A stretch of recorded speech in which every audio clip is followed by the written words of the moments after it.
Barangay Love Stories. Love Stories. Sa mundong puno ng pagsubok at pighati ay palaging may isang tao na nagiging dahilan para patuloy tayong magpakatatag. Pero lahat ay may limitasyon at katapusan, pati na rin ang oras na pwede nating silang makasama.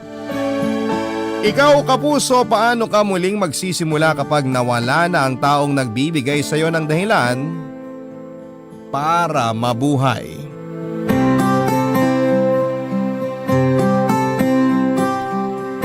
Dear Papa Dudut, may mga relasyon na sa sobrang tagal na ay minsan ay pinalalamig na lamang ng panahon. Hanggang sa unti-unti ay hindi nyo na halos maramdaman ang unang dahilan kung bakit nagsimula ang relasyon ninyo. At tanging panghihinayang na lamang ang dahilan kung bakit nagpapatuloy pa ang lahat sa pagitan ninyong dalawa. Panghihinayang at responsibilidad na lamang ang tanging kinakapitan para pareho kayong hindi bumitaw sa lumalabo ng relasyon. Hi Papa Dudut, ako nga pala si Ella, isang online seller ng pabango. 32 years old na ako sa ngayon at nakatira dito sa Marikina. Matagal na rin po akong tagapakinig nitong inyong programang Barangay Love Stories. Hindi ko na nga po mabilang kung ilang beses akong naiyak sa mga sulat na inyong binabasa. Bukod sa mababaw talaga, ang mga luha ko ay talaga namang nakakaantig ng damdamin ng kwento ng ating mga kabarangay na nagpapadala ng kanilang mga sulat. Kaya naman nag-decide ako na ibahagi din ang kwento ko sa araw na ito. Papa Dudut, first boyfriend ko ang asawa kong si Joe. Pakiramdam ko nga ay siya talaga ang soulmate ko. Pareho kasi kami ng zodiac sign at magkasunod ang araw ng birthday namin, tapos marami ang nagsasabi na magkahawig na raw kaming dalawa. Noon pa man ay naririnig ko na rin na kapag magkamukha daw ang magkarelasyon, sila rin daw ang nagkakatuluyan. At yun nga ang nangyari sa aming dalawa, Papa Dudut.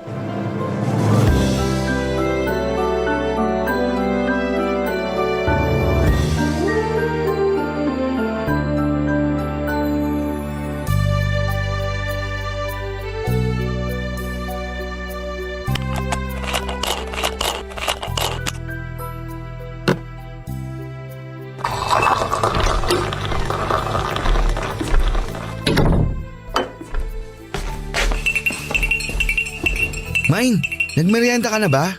Uy, Mine! Ang aga mo namang nakauwi ngayon. Maaga rin kasi akong kumota, kaya pinayagan ako ng supervisor namin na mag-early out sa trabaho. Naks naman, ang bait naman ng supervisor mo. Eh di ba, siya yung kinukwento mo dati na palaging masungit sa inyo. Oo, siya nga yun. Pero mula nang malaman niya na buntis ka, ayun, naging mabait na sa akin. Totoo yata yung sinasabi nila na may dalang swerte yung mga buntis sa mister nila. Kita mo nga halos araw-araw na akong kumukota ng dahil sa'yo. Anong dahil sa akin? Dahil yun sa sipag at tiyaga mo na makipag-usap sa mga tinatawagan nyo para bentahan ng insurance. Hindi rin, Mine. Naniniwala talaga ako na ikaw talaga ang swerte sa buhay ko. Ay, oo nga pala. May pasalubong ako sa'yo. Ano yan, Mine? Eto yung nirequest mo sa akin nung isang araw. Buko pie, mula sa paborito mong store sa Laguna. Hala, Mine, ang bilis mo namang nakabili nito. Akala ko sa isang linggo pa yung uwi ng katrabaho mo sa Laguna, kaya hindi mo ako kaagad madadalhan nito. Sabi mo kasi sa kanya ka magpapabili ng buko pie. Hindi ka rin kasi niya natiis. Nakwento ko kasi sa group chat namin ng mga katrabaho ko na gusto mo ng buko pie. Ayun, nagkanya-kanya na kaagad sila ng presenta kung sino sa kanila ang pupunta ng Laguna para bumili. Grabe, ang babait naman talaga nila. Kahit isang beses ko palang silang nakita nang isama mo ko sa dinner nyo dati, ang lakas ko na kaagad sa kanila. Excited na kasi sila sa magiging first baby natin. Lalo na 3 buwan na lang, manganganak ka na. At excited na rin ako na kinakabahan. Pero syempre, mas lamang yung excitement sa akin. Kasi gusto ko na rin talagang makita at mayakap ang baby natin. Malapit nang mangyari yun, Mine. Malapit na tayong maging isang buo at masayang pamilya. 3 buwan na lang pala, magbe-birthday na rin tayong dalawa. Sakto pa na yung due date ko, halos nakadikit lang din sa birthday natin. At kapag nagkataon na nanganak ka sa birthday mo o birthday ko, makakatipid tayo sa pagsa-celebrate ng mga birthday nating 3. Maganda yung naisip mo, Mine. Makakatipid talaga tayo kasi isang celebration na lang ang gagawin natin. Oh, di ba? Natuwa ka rin? Nakaka-excite kayong isipin na 3 tayong sabay-sabay na nagsa-celebrate ng mga birthday natin. Kaya sana talaga manganak ka na mamaya. Uy, grabe. 3 buwan pa, Mine. Masyado ka namang nagmamadali. Siyempre, joke lang yun. Excited lang talaga ako maging tatay. Kahit nung una, sobrang kinabahan talaga ako nung sabi mo na buntis ka. Aminin mo, kinabahan ka na baka habulin ka ng itak ng papa ko nung hindi pa natin sinasabi sa kanila na buntis ako. Oo, isa talaga yung sa pinakamalaking dahilan ko. Pero ang talagang kinatakutan ko nun, baka hindi ko mabigay sa'yo ang lahat ng kailangan mo at ng magiging anak natin. Bakit parang bigla namang lumungkot yung boses mo? Alam mo, Mine, mula noon hanggang ngayon, wala akong pinagsisisihan na ikaw yung pinili kong mahalin. Lalo na dito sa pinagbubuntis ko. Kasi sigurado ko na hindi mo kami pababayaan ng magiging anak natin. Basta, tutuparin ko yung pangako ko na pagbubutihin ko sa trabaho para mabigyan ko kayo ng magandang buhay ng baby natin. Ay, kainin na nga natin tong buko pie na dala ko at baka maiyak pa ako sa pag-uusap natin to eh. Teka lang, ipagtitimpla muna kita ng kape mo. Ako na ang gagawa nun, Mine. Kumain ka na lang dito at para sa inyo talaga ni baby tong pasalubong ko.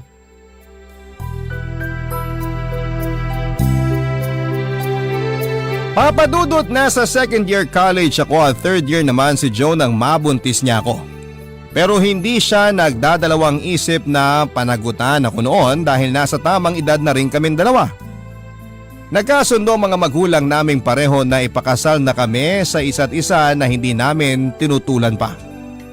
Pareho ring may kaya ang pamilya namin at gusto sana nilang magpatuloy muna sa pag-aaral si Joe pero siya na rin ang nag-decide na huminto na lamang para magtrabaho. Kinuha naman kami ng malilipatang bahay ni na Daddy na mura lamang ang upa at binigyan nila ako ng puhunan para makapagsimula ng online business ko na pabango. Si Joe naman ay nakapasok din kaagad ng trabaho sa isang insurance company. Naging maayos ang unang mga buwan ng pagsasama namin bilang mag-asawa.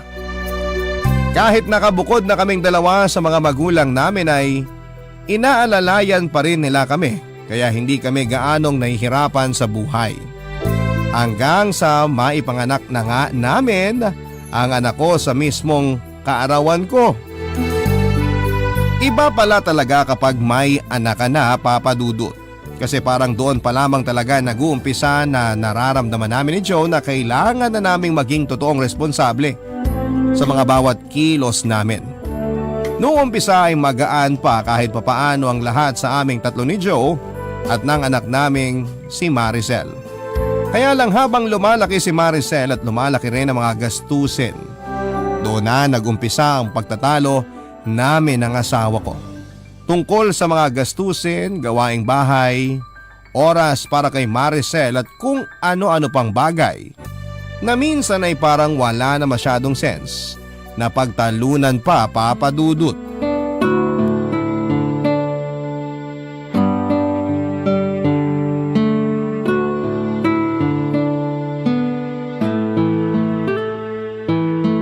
Happy birthday ulit, Maricel! Thank you po, Mami. Happy birthday din po sa inyo, pati na rin po sa inyo ni Daddy. Sana nagustuhan mo ang regalo namin sa'yo ng mami mo.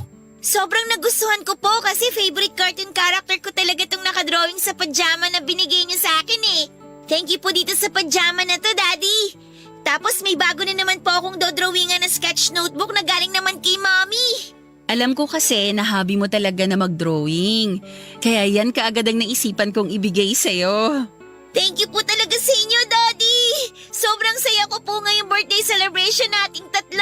Ang gaganda po ng mga regalo niyo sa akin, tapos ang sarap pa po ng mga niluto ni Mami. Siyempre naman, basta para sa baby ko, mas lalo kung sasarapan ng mga luto ko. Tsaka yun naman talaga ang gusto naming mangyari. Ang mag-enjoy ka sa special na araw na to, Maricel. I love you, Mommy. I love you, Daddy. Payakap nga po sa inyo. We love you, anak. Love you, anak. Oh, magpalit ka na muna ng damit mo, anak. At medyo pinagpawisan na tong suot mo. Medyo lumalalim na rin ang gabi kaya kailangan mo na ring magpahinga. Sige po, papasok po muna ako sa kwarto ko para makapagpalit po ako ng pantulog ko. Okay, sige anak. Mabuti naman na tumabot ka pa sa birthday celebration ng anak natin. Akala ko ba tapos na tayo sa topic na yan? Nagsorry na nga ako kanina, di ba? Hindi ko naman ginusto na medyo gabi ng uwi.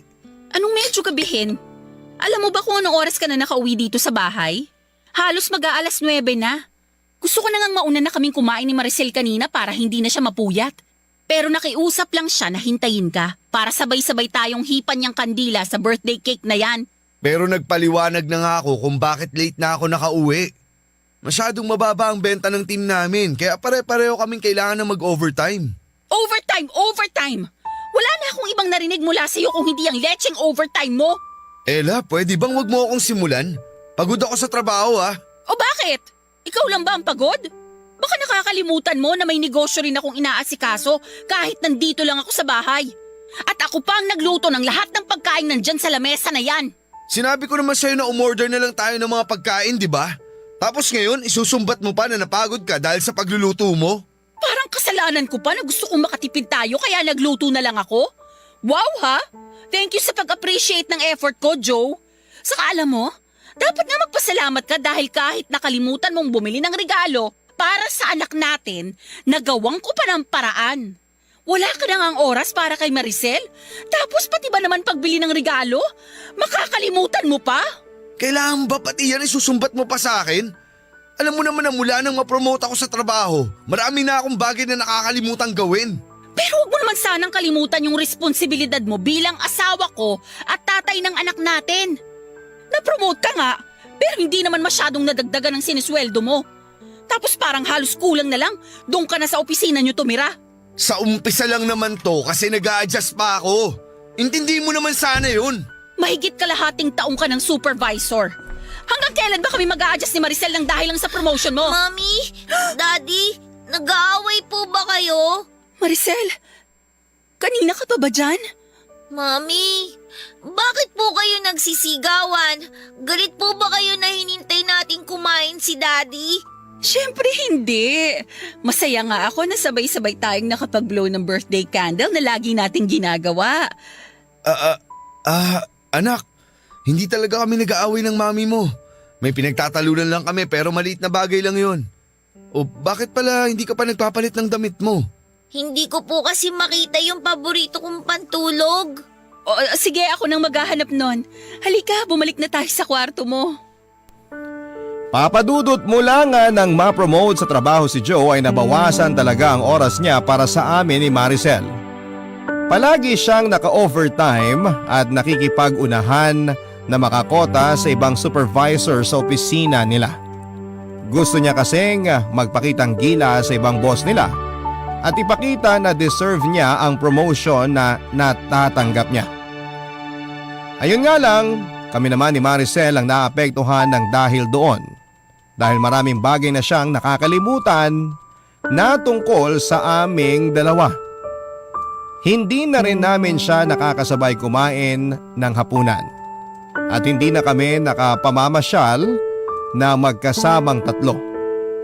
Nang ma-promote din siya sa trabaho ay kumuha siya ng hulugan na bahay na kaagad naming nalipatan. Kaya dumagdag yon sa mga gastusin namin, Papa Dudut. Pareho po kaming nagdoble kayod sa trabaho. Lumalaki na rin kasi talaga ang mga gastusin namin para kay Maricel. Pero ginawa ko ang lahat para maging responsable pa rin na ilaw ng tahanan. Bagay na hindi nasabayan ng asawa ko.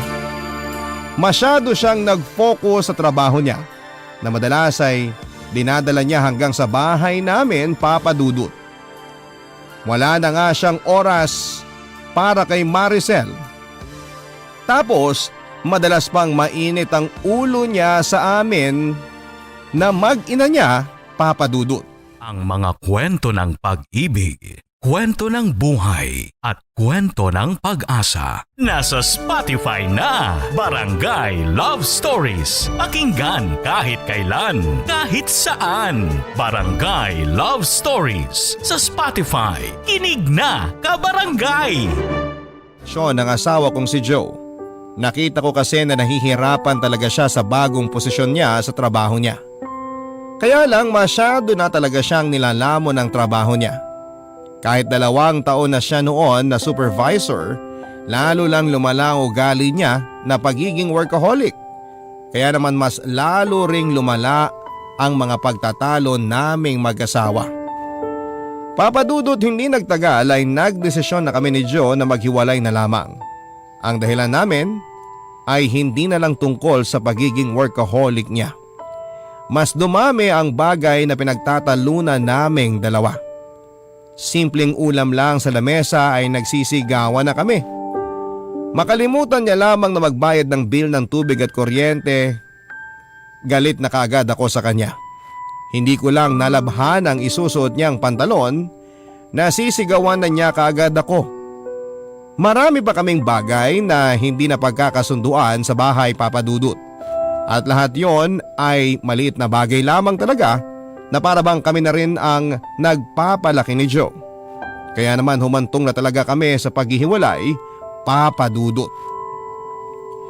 Si Joe ang umalis sa bahay namin pero patuloy siya sa pagbibigay ng financial support para kay Maricel. Tinulungan naman ako ng parents ko na ipagpatuloy ang paghuhulog sa bahay na tinitirhan namin ni Maricel. At dahil matalinong bata ang anak ko, naiintindihan naman niya ang nangyayaring hiwalayan namin ng daddy niya. Ayun nga lang, habang tumatagal ay unti-unti rin siyang nahihirapan. Dahil lang kinalakhan niyang masayang pamilya ay bigla na lamang nawasak, Papa Dudut.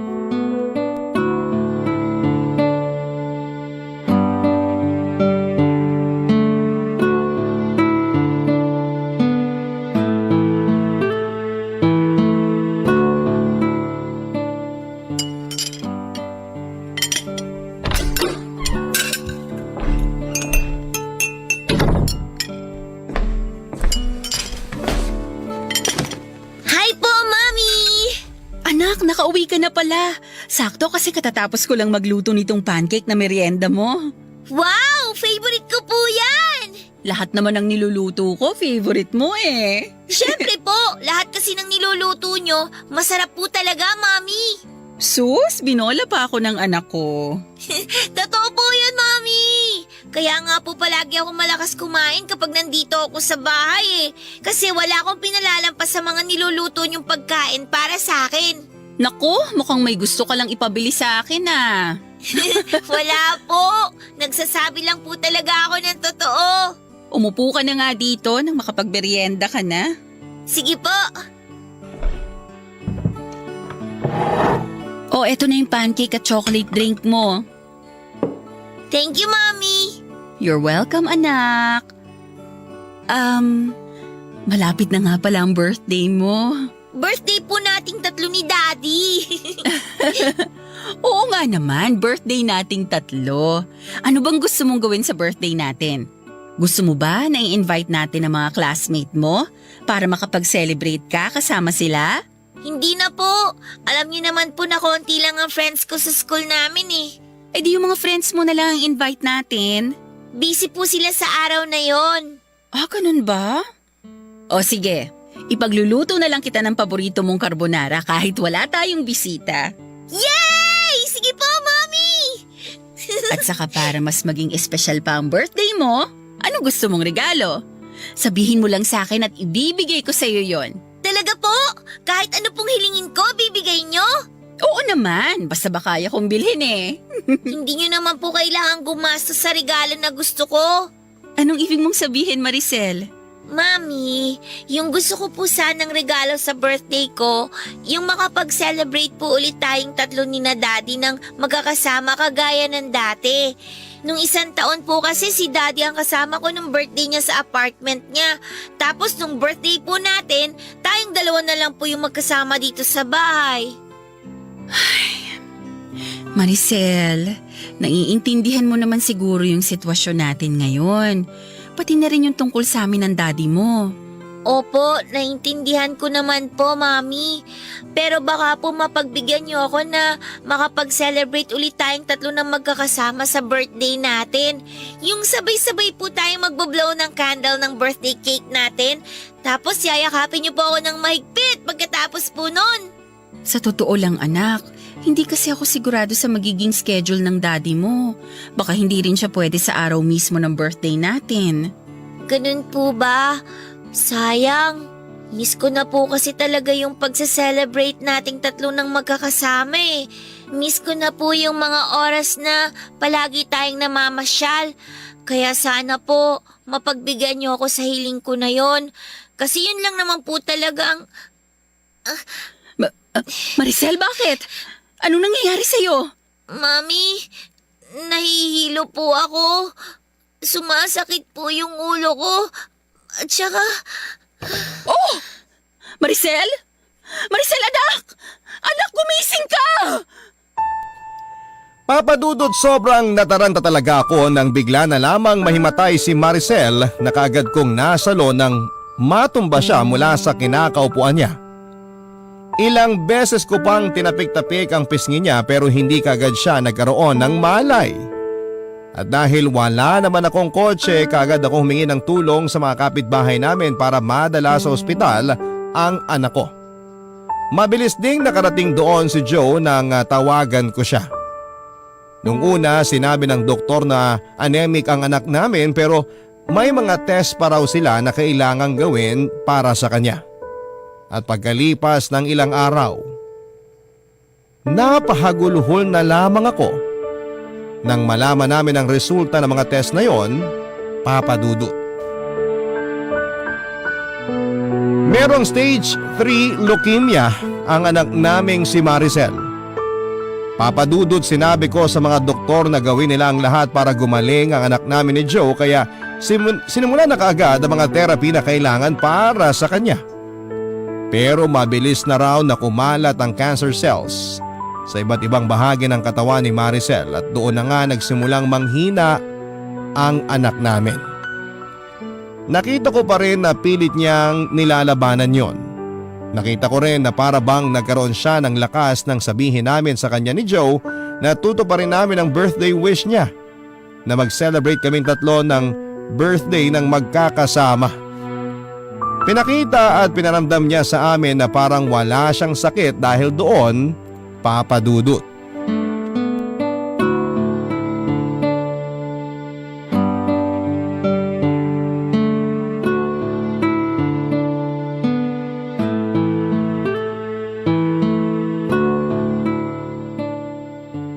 Oh Maricel, ready ka na bang hipa natin ng daddy mo ang candle dito sa birthday cake natin? Opo, Mami. Kanina pa po ako ready at excited na i-blow natin tong candle. Oh, ready na pala ang anak natin. Kaya hipan na natin to. Sige, 1, 2, 3! Happy birthday, Maricel! anak! Yay! Happy birthday din po, Mami, Daddy! Thank you po sa pagtupad ng birthday wish ko. Sobrang saya ko po na magkakasama ulit tayong tatlo ngayon. Siyempre, hindi namin pwedeng hindi to pa rin ang birthday wish ng nag-iisa naming baby. Daddy, hindi na po ako baby. 11 years old na po ako. Ah, big girl na pala tong baby namin. Sige nga, subukan ko nga kung big girl ka na talaga. Ha? Sinong big girl, ha? Ano, big girl ka na talaga? Ha? Alisin na po yung awa niyo sa tagiliran ko. Sabi mo big girl ka na eh. Dapat hindi ka na nakikiliti. Daddy naman eh. Joe, tama na yan. Baka masyadong mapagod ang anak natin. Eto na, bibitawan ko na siya. Si Daddy talaga. Palagi na lang ako kinikiliti kapag sinasabi kong big girl na ako. Doon kasi natin malalaman kung talagang hindi ka na baby. Maricel, islice mo na tong cake mo para makakain ka na rin. Mami, Pwede po bang bukas na lang ako kumain ng cake? Ang sarap po kasi ng niluto niyong carbonara eh. Kaya naparami po yung kain ko kanina. Nabusog po tuloy kaagad ako. Sige, ayos lang anak. Itatabi ko na lang muna sa ref natin tong cake mo. Thank you po. Gusto ko na rin po magpahinga kasi medyo po inaantok na rin po ako. Okay, halika. Sasamahan na kita sa kwarto mo. Kaya ko na po ang sarili ko, Mami. Maiwan ko na po kayo dito ni Daddy. Thank you po ulit sa masayang birthday celebration ngayon, ah. Happy birthday po ulit sa inyo, Daddy. Happy birthday din sa'yo, anak. Papasok na po muna ako sa kwarto.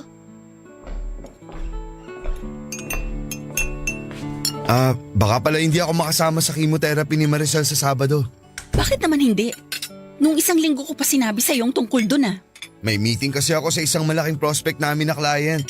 Hindi ko pwedeng ipagkatiwala ang meeting na yun sa mga agent ko. Kasi nga malaking account yun. Eh paano naman ang anak natin? Sa akin mo na lang ba talaga siya iaasa? Ay nako, bakit ba kailangan ko pang itanong yun? Eh kahit naman nung wala pang sakit si Maricel, ako na lang halos ang nag-aasikaso sa kanya. Para namang sinabi mo na naging walang kwenta akong tatay sa kanya.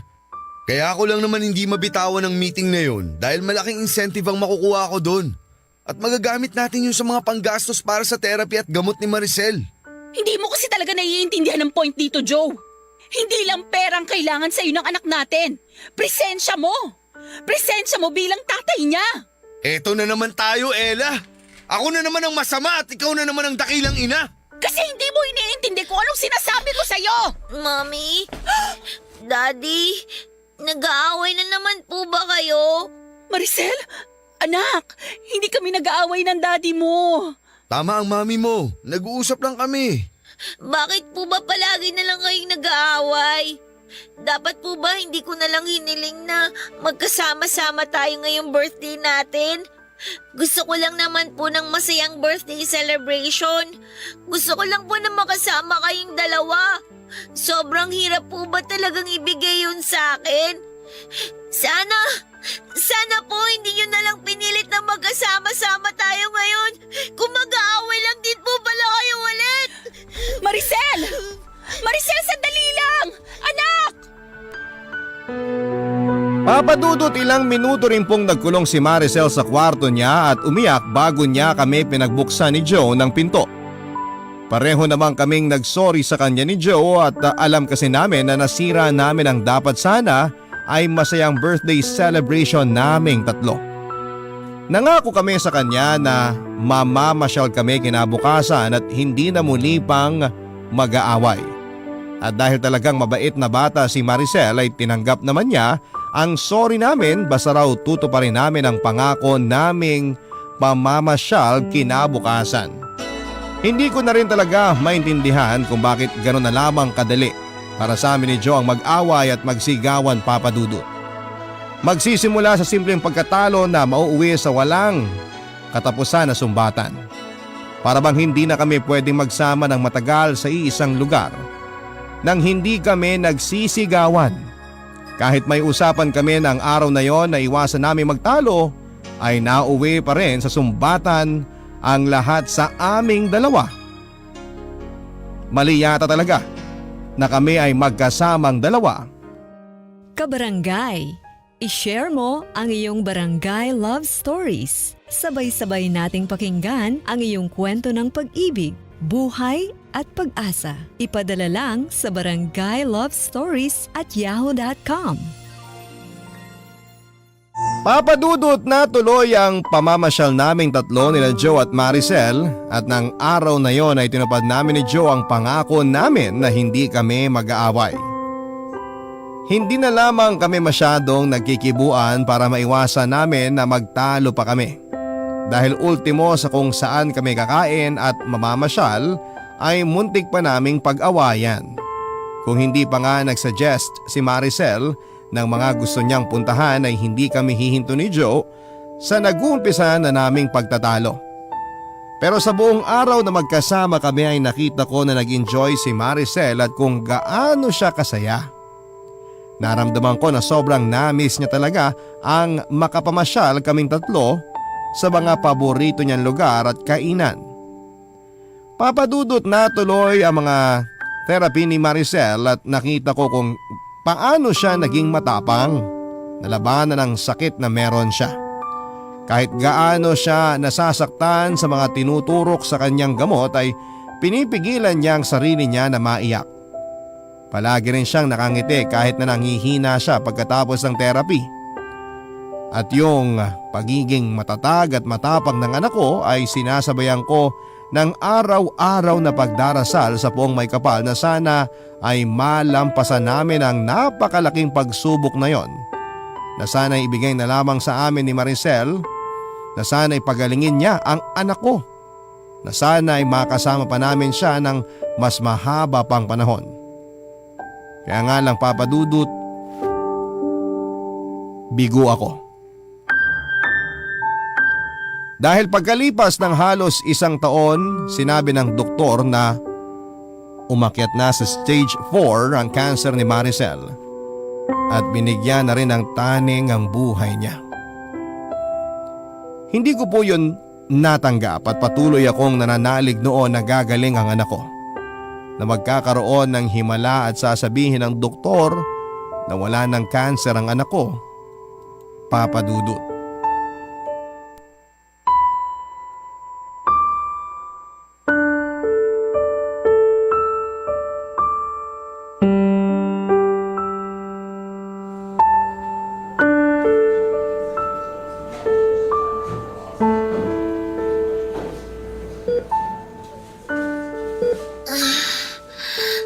Mami, Anak, kising ka na pala. Kumusta na ang pakiramdam mo? bukod po sa medyo masakit yung katawan ko, maayos naman po ako, Mami. Gusto mo bang kumain na? May dala ako dito na paborito mong carbonara. Pwede ka naman daw kumain ito basta konti lang. Busog pa po ako. May prutas din dito. Baka gusto mo ng apple o kaya orange. Hindi po talaga ako nagugutom. Maricel, hindi ka pa kasi kumakain mula kagabi. Ipagbabalat na lang kita ng apple kasi gusto mong kainin to ng walang balat, di ba? Mami, sandali lang po. Bakit anak? Pwede po bang dito na lang po muna kayo sa tabi ko? Gusto ko po kasing maramdaman na hawak niyo yung kamay ko. Oo naman. Eto hahawakan ko ng mahigpit ang kamay mo. Mami, alam niyo po, ang swerte ko kasi binigyan po ako ni Lord ng isang napakaganda at saka napakabait na mami na kagaya niyo. Manang-mana ka talaga sa daddy mo.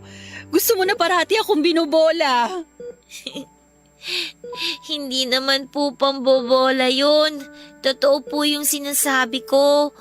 Kaya nga po kung makikita ko si Lord sa heaven, paulit-ulit ko pong hihilingin sa Kanya na sana po kayo po ulit ni Daddy ang maging parents ko. Ano ba yung sinasabi mo, Maricel? Hindi mo pa makikita si Lord kasi matagal pa tayong magkakasama-sama ng daddy mo. Mami, may hiling po sana ako sa inyo. Ano yun? Ibibigay ko kahit ano pa yan. Basta para sa pinakamamahal kong anak. Mami, alam ko pong mahirap pero sana po kapag nawala ako, wag po kayong masyadong iiyak ha. Bakit mo ba sinasabi yan? Alam mo naman na hindi yan mangyayari, di ba? Gagaling ka, Maricel. Mabait kang bata. Malakas ka, kaya mawawala rin yung sakit mo. Yun ang isipin mo, okay? Gumaling man po ako o hindi, gusto ko po na palagi kayong nakangiti. Pwede niyo po bang gawin yun para sa akin? Siyempre naman. Gagawin ko yun. Para sa'yo. Sa tuwing ngingiti tong mga labi ko, ibig sabihin nun, ikaw ang nasa isip ko, anak. Kaya magpalakas ka palalo, ha? Para palaging ngumiti si Mami. Maricel, 2 buwan na lang. Birthday na natin. Magsi-celebrate pa tayo, di ba? Tayong 3 ng daddy mo. Sa bahay natin.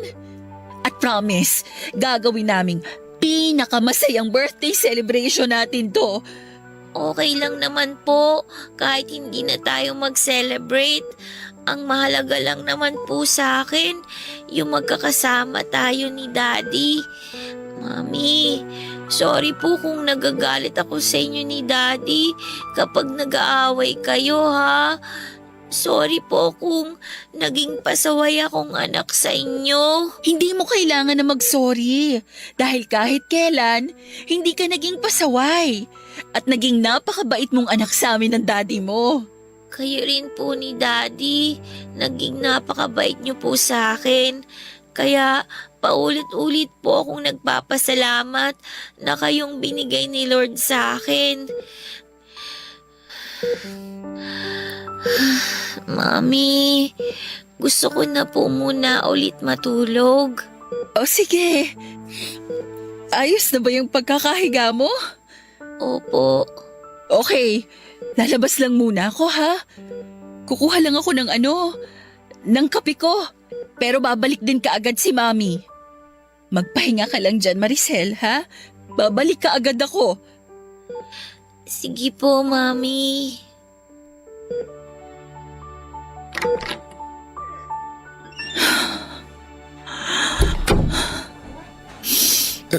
Ella, bakit ka umiiyak? Si Maricel kasi parang nagpapaalam na siya sa akin kanina. Malakas pa ang anak natin. Alam ko na makakasama pa natin siya ng mas matagal. Joe, hindi ko kayang mawala ang anak natin. Hindi ko kayang mawala si Maricel sa akin.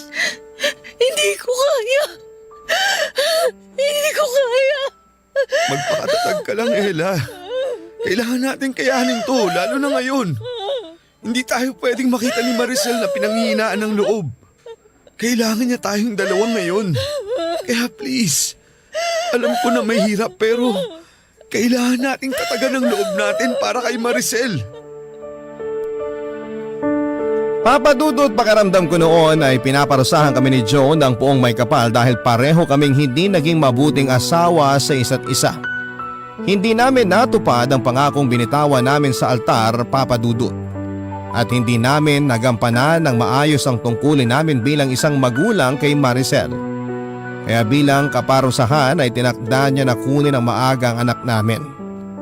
Alam ko na mali ang bagay na tumatakbo noon sa isipan ko pero hindi ko yon mapigilan talaga.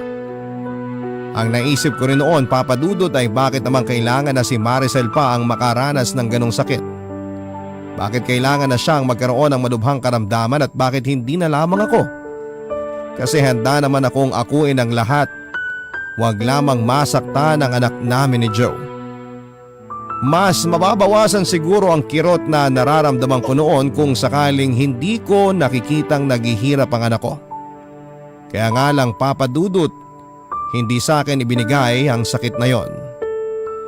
Hindi ako yung tinaningan ng doktor na mawawala na sa mundong ito.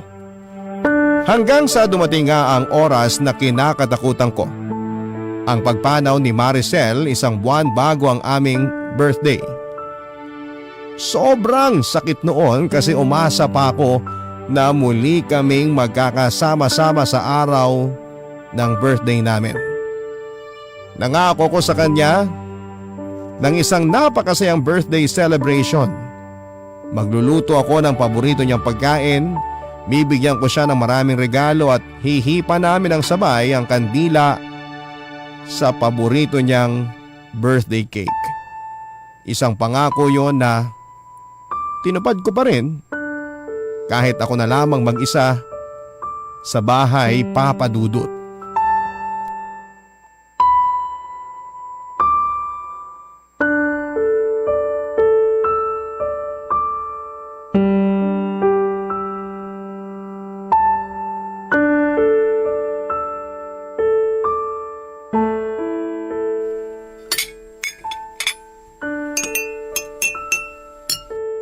Ayos na siguro itong mga pagkain na nandito sa lamesa.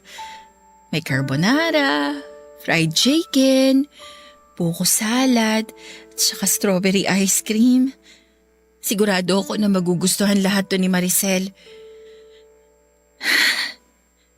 Anak, nakikita mo ba tong mga inihanda ko para sa birthday nating dalawa? Lahat to paborito mo. Kaya ako nandito ka lang. Sigurado ako na sobrang matutuwa ka. Maricel, miss na miss ka na ni Mami. Payakap naman oh. Yakapin mo naman ako kahit sa panaginip ko lang. Miss na kita. Sobra. Ella? Ella, gising ka pa ba? Si Joe yun ah. Bakit pa siya pumunta dito sa bahay ng ganitong oras? Ay, pagbuksan ko na nga siya ng pinto.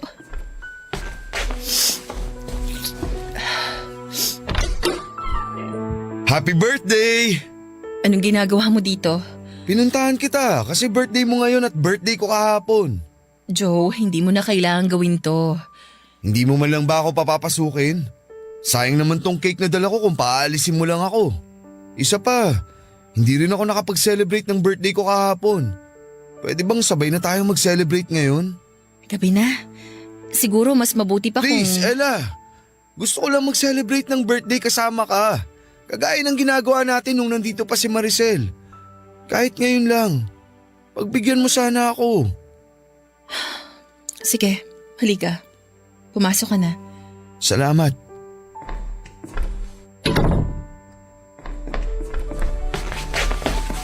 Oh, naganda ka rin pala dito ng mga pagkain. Ikaw ba ang nagluto ng mga to? Oo. Paborito lahat to ni Maricel. Lalo na tong creamy carbonara mo. Sigurado ako na kung nandito lang siya, mabubusog na naman kaagad yun. Ay, eto nga pala yung cake. Ilalabas ko na sa kahon para maisama dito sa mga inihanda mong pagkain. Sige, salamat. Ayan. Ayos! Kompleto na tong handa para sa birthday celebration nating tatlo ni Maricel.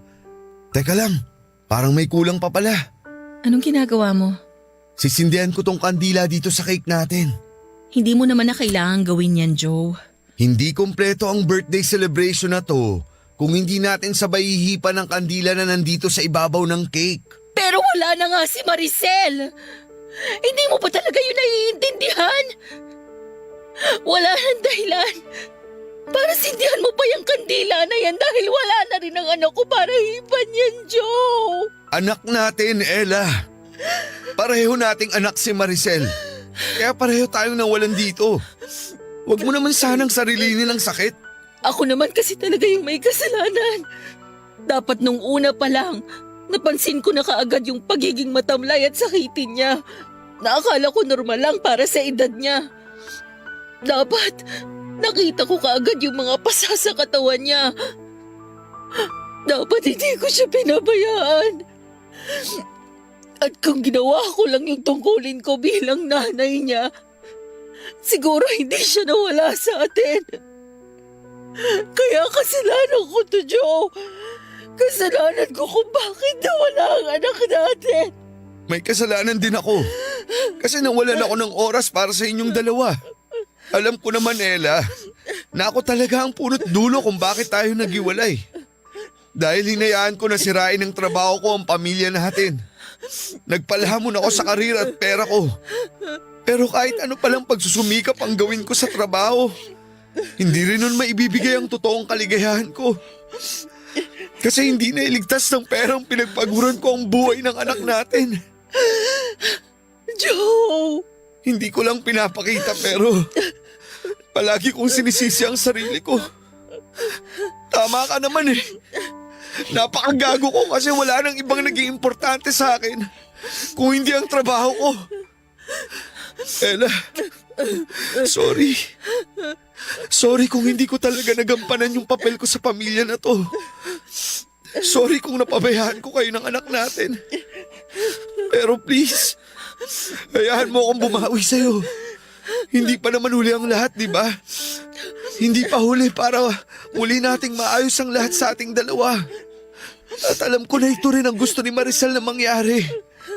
Ang magkaayos tayo at ang pamilya na to. Hindi ko alam. Ewan ko.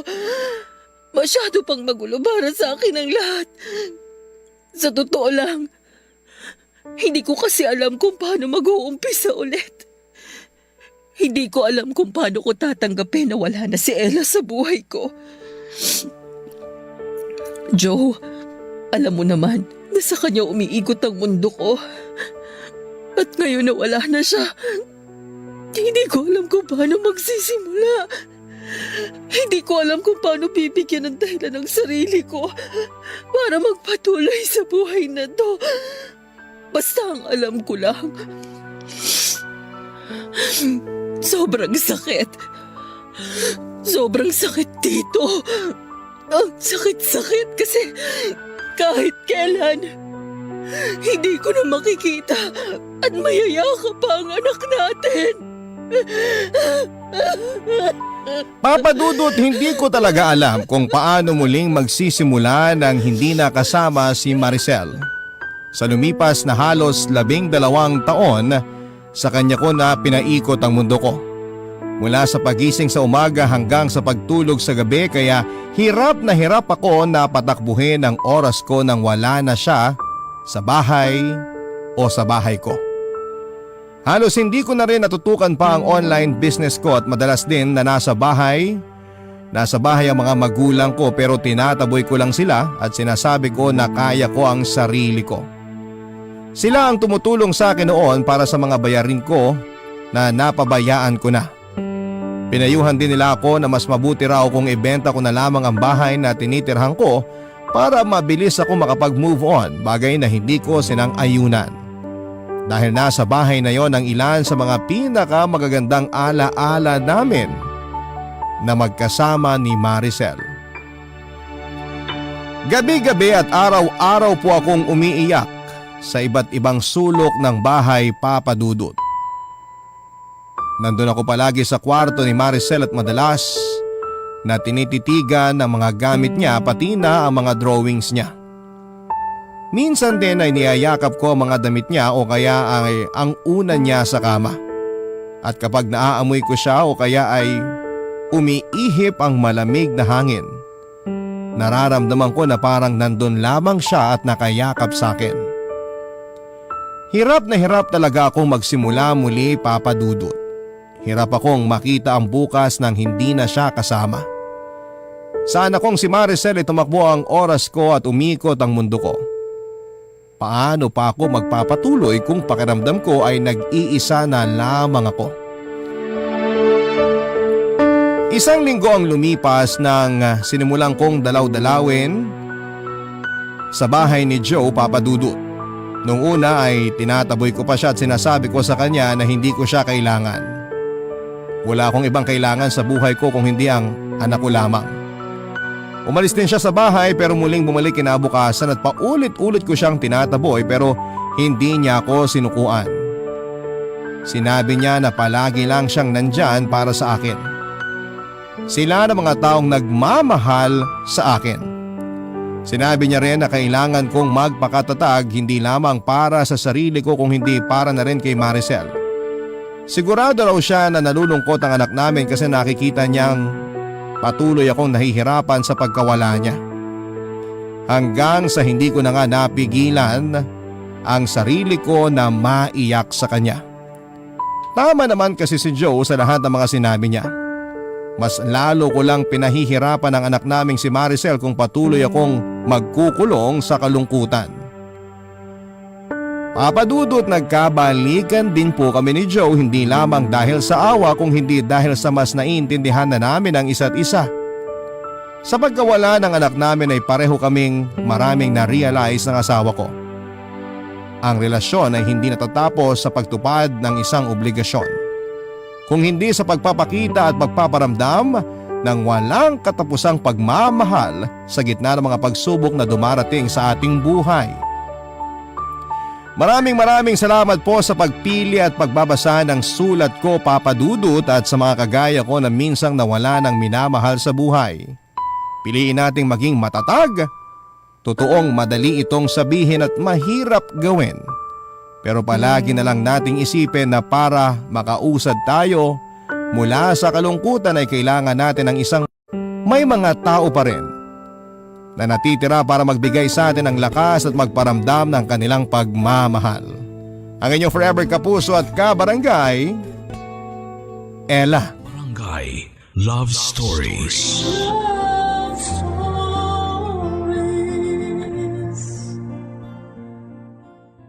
Barangay LS 97.1. 97.1. Number 1. Forever. Barangay Love Stories.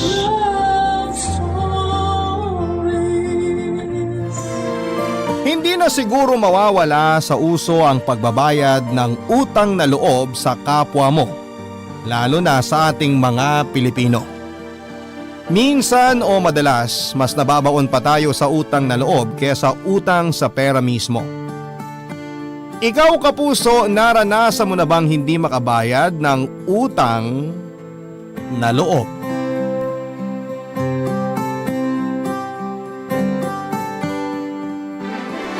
Dear Papa Dudut, sabi ng iba, walang abusado kung walang magpapaabuso. Ginawa ko din ang kasabihan na ito para sa sarili ko dahil aminado akong inabuso ako at aminado rin akong may kasalanan din ako doon. Ako nga pala si Troy, 35 years old, wala pang isang taon mula nang naganap ang ikukwento ko sa inyo tungkol sa amin ng 40 anyos kong kuya na si Goyo. Bagay nga siguro sa kanyang pangalan niya, naisip ko lang. Lagi kasi niya akong nagogoyo noon para tulungan siya sa mga pasanin niya sa buhay. Pareho na kaming pamilyado at may mga responsibilidad na sa buhay, pero mas pinili ni kuya na idagdag ang sarili niya sa mga obligasyon ko. Hindi ko na kasanayang tumanggi kapag hinihingan ako ng tulong ng mga mahal ko sa buhay. Lalo na si Kuya Goyo. Kaya siguro panay noon ang lapit niya sa akin dahil alam niya ang kahinaan kong yon. Inabuso niya ang pagiging mahina ko sa aspetong yon at patuloy na sinasahod ng mga kamay niya sa akin sa tuwing alam niyang may maibabahagi ako sa kanya. Ang naaalala kong nagpabago ng buhay naming magkapatid ay noong nilapitan niya ako para tulungan siyang makahanap ng trabaho rito sa Maynila. Wala siyang pasabing nagtungo sa bahay naming mag-asawa, Papa Dudut. Nagulat na lamang ako nang madatnang ko siyang kampanteng nakaupo sa sala namin. Tiningnan ako ng aking asawa, si Charlene, bago siya nagpaalam para pumasok sa kwarto namin. Iniwan kami ni Charlene sa sala para makapag-usap na magkapatid. May hinala na ako sa kung ano man ang dahilan ng pagpunta ng kapatid ko sa bahay. Hinintay ko na lamang na kumpirmahin niya yon kapag nagsalita na siya. Marami muna siyang naging kwento para mapaikot ako. Kabado na ako noon at halos hindi ko na maintindihan ang mga sinasabi niya dahil tumatakbo na sa isipan ko ang mga posibleng tulong na gusto niyang hilingin sa akin. Noong medyo nakapag-ipon na siya ng lakas ng loob ay sa kanya sinabi ang totoong intensyon niya sa pagpunta sa Maynila. Sa huli ko lang din napansin na meron pala siyang dalang malaking bag na hula ko noon mga damit at sapatos niya. Mas lalo akong kinabahan dahil nakumpirma nga ang isa sa mga hinala ko sa pagluwas niya sa Maynila.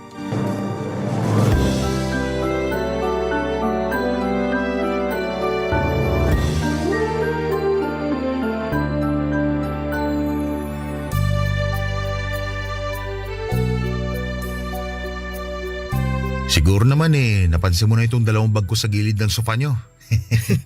Ngayon lang din nung sinipa mo. Kasi parang ayaw mo igawi yung mata mo sa bag ko Pasensya ka na kuya, nakatutok lang kasi ako sa mga sinasabi mo Ay, lalakasan ko na loob ko ha. May kinalaman kaya sa sasabihin mo yung mga bag na dala mo? Oo, meron. Ano bang balak mo kuya?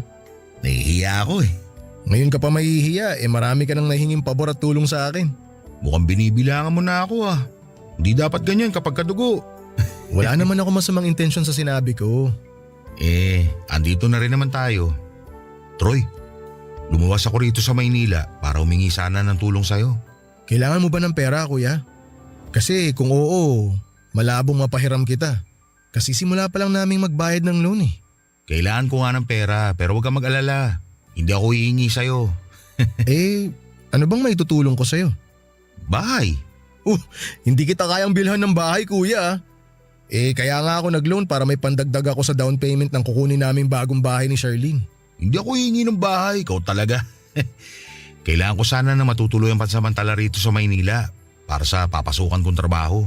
Pwede kitang tulungan sa Sabado para maghanap tayo ng matutuluyan mo. Saan ka ba nakakuha ng trabaho? Wala pa nga eh. Akala ko naman may nakuha ka ng trabaho. Dapat unahin mo yun bago ka humanap ng matutuluyan. Yung titirahan mo dapat malapit lang dun sa trabaho mo. Yun nga rin ang naisip ko eh. Paano yan? Gusto ko sana na kung pwede. Kung pwedeng ano? Kung hindi naman masyadong abala eh. Pwede bang dito muna ako sa inyo ni Charlene makituloy? Habang naghahanap ako ng trabaho? Mga gaano ka kaya katagal bago ka makahanap ng trabaho? Ipanalangin mo na bago matapos ang buwan makahanap na ako ng trabaho. Para makaalis na rin kagad ako dito. Pwede ba? Ang hirap kasi maghanap ng trabaho dito sa Maynila, kuya. Marami kang kakumpetensya. Alam ko naman kung anong kakayahan ko. Malaki man ang kompetisyon, alam kong kaya ko yung maipanalo. Ako pa ba? Wala ka bang tiwala sa Kuya Goyo mo? May tiwala naman. Malaki tiwala ako sa'yo. Kaya lang kasi, paano yung mag-ina mo sa probinsya? Kaya ba nilang malayo sa'yo? Si Nadina? Ayos lang yun. Suportado niyang pagluwas ko dito sa Maynila. Alam niyang kailangan namin magsakripisyo na malayo sa isa't isa dahil lumalaki na rin ang anak namin. Yun nga, kuya eh. Lumalaki na ang anak ni Dina kaya kailangan niya ng tatay na makikita niya araw-araw para gabayan siya. Malaking gabay na si Dina sa anak namin. May tiwala ako sa asawa ko. Di kasi natin masasabi. Para namang ayaw mo akong tulungan, Troy. Hindi naman sa ganun. Ang dami mo naiisip na rason para tablahin ako eh. Ayaw mo bang umasenso ko katulad mo? Aba syempre gusto ko. Kaya lang… Kaya lang ano? O sige na, payag na ako. Talaga? Yun! Wala nang bawian ha? Oo, kakausapin ko si Charlene mamaya. Ayos lang ba sa'yo kung dito ka lang sa sala matutulog? Isa lang kasi ang kwarto rito eh. Ay naku, walang problema. Kahit sa banyo mo pa ako patulugin, ayos lang.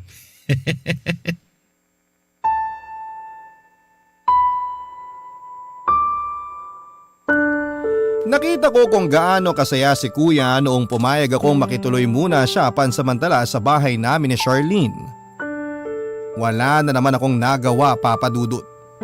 Nasabi ko naman sa inyo na kahinaan ko talaga ang mga mahal ko sa buhay, kabilang na roon syempre si Kuya Goyo. Walang palya ang paghingi niya noon ng tulong sa akin. Malaki pa nga ang utang niya sa akin na hindi ko sinabi kay Charlene dahil siguradong pag-aawayan naming mag-asawa. Hindi ko na siningil pa si kuya sa mga inutang niya dahil alam kong wala siyang kakayanan para bayaran ako. Palipat-lipat din kasi noon ang trabaho si kuya sa probinsya, pinakamatagal na siguro niyang naging trabaho ay yung pagbabantay ng maliit na warehouse sa amin. Inabot siya ng 10 buwan bago siya tinanggal dahil nakahanap na raw ng bagong magbabantay sa warehouse. Naalala ko na ng mga sandaling yon, ang galit niya nang malaman niyang tinanggal siya para ipagpalit sa mas bata. Sinubukan niyang pagwalaan ng boss niya pero pinigilan ko siya, Papa Dudut. Sinabi ko na makakahanap pa siya ng bagong trabaho at inabutan ko siya ng 2,000 para makapagsimula siyang muli. Hindi siya kagad nakahanap ng trabaho kaya napilitan akong pautangin siyang muli. Halos hindi natapos ang pagpapautang ko sa kanya, Papa Dudut. Mabuti na lamang at nakapasok siya ng trabaho sa palengke kaya nahinto na ang pag-utang niya. Yun nga lang, Papa Dudut, natanggal din siya sa trabaho niya sa palengke kaya naisipan na niyang lumuwas ng Maynila. Hindi man lang niya itinawag sa akin ang mga nangyari. Ginulat na lang niya ako sa pagdating niya. Wala akong naisip na matinding dahilan para makahindi sa kanya dahil nakonsensya naman ako kung hindi ko siya tutulungan. Pamilyado rin naman akong tao kaya alam ko noon na kailangan ni Kuya Goyo na mabuhay ang kanyang mag-ina dahil siya na lamang din ang inaasahan sa kanila. Naawa ko sa kanya kaya siguro lagi niya akong napapapayag sa mga hiling o pabor niya. Papadudot, noong gabi ay kinausap ko na si Charlene sa naging desisyon kong kupkupin muna si Kuya pansamantala habang naghahanap siya ng trabaho. Natakot ako sa magiging reaksyon ni Charlene lalo't nag-decide ako nang hindi man lang siya kinukonsulta. Nasa kwarto na kami noon at handa na para magpahinga. Nakaharap siya sa salamin habang sinusuklay ang buhok niyang abot hanggang balikat. Pinagbasdan ko siya at hinintay na matapos ang ginagawa niya bago ko binuksan ang aking bibig para sabihin sa kanyang nangyari sa pag-uusap namin ni Kuya Goyo.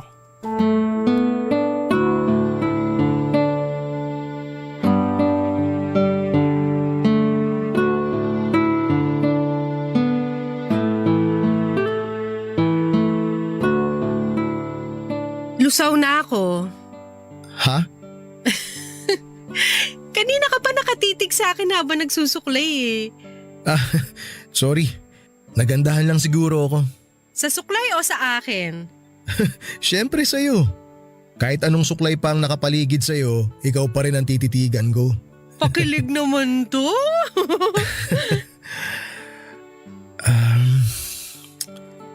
Charlene? Nako, mukhang may kailangan ka. Paano mo naman nasabi? Kilala na kita. Kapag may kailangan ka, bobolahin mo muna ako, tsaka mo babanggitin ng seryoso ang pangalan ko. Grabe ka naman. O bakit? Wala ka bang kailangan? Meron. Di tama ako. Babae talaga lagi ang tama eh. Dahil may kailangan ako, hindi na ako makikipagtalo dyan sa sinabi mo. Sana palagi kang may kailangan. Naghahanap kasi ng trabaho si Kuya Goyo. Parang nabanggit nga niya kanina sa akin nung dumating siya. Hindi ko lang masyado tinanong kasi masusunog na yung piniprito kong isda. Nagpapatulong kasi siya sa akin eh. May opening ba na trabaho sa kumpanya niyo ngayon? Walang opening dun, tsaka hindi naman pwede si Kuya ron. Yun nga rin ang naisip ko. Ano bang tulong ang kailangan niya? Kailangan niya ng matutuluyan.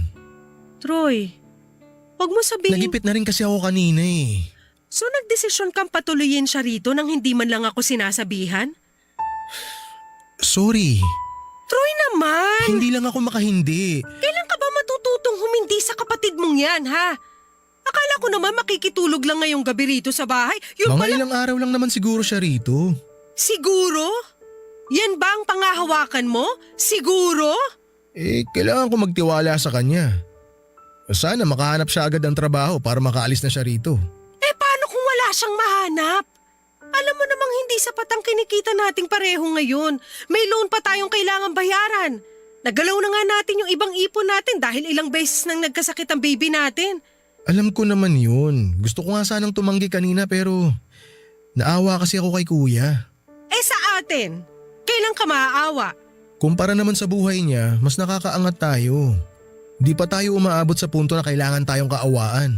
Alangan namang hintayin pa nating umabot tayo ron. Hindi tayo aabot doon. Masipag tayong pareho. Kung magpapatuloy ka magpaabuso sa kapatid mo, mabilis lang tayong aabot doon, maniwala ka. Huwag ka namang ganyan, Charlene. Ang sinasabi ko lang, may kanya-kanya na kayong buhay. May kanya-kanya na kayong pamilya. Kailangan natin minsan magdamot dahil may sarili na tayong obligasyon. Hindi ko kasi magawa yun kay Kuya eh. Alam mo namang siya na lang ang natitirang pamilya ko. Siya na lang ang natitirang pamilya mo? Anong tawag mo sa amin ng anak mo?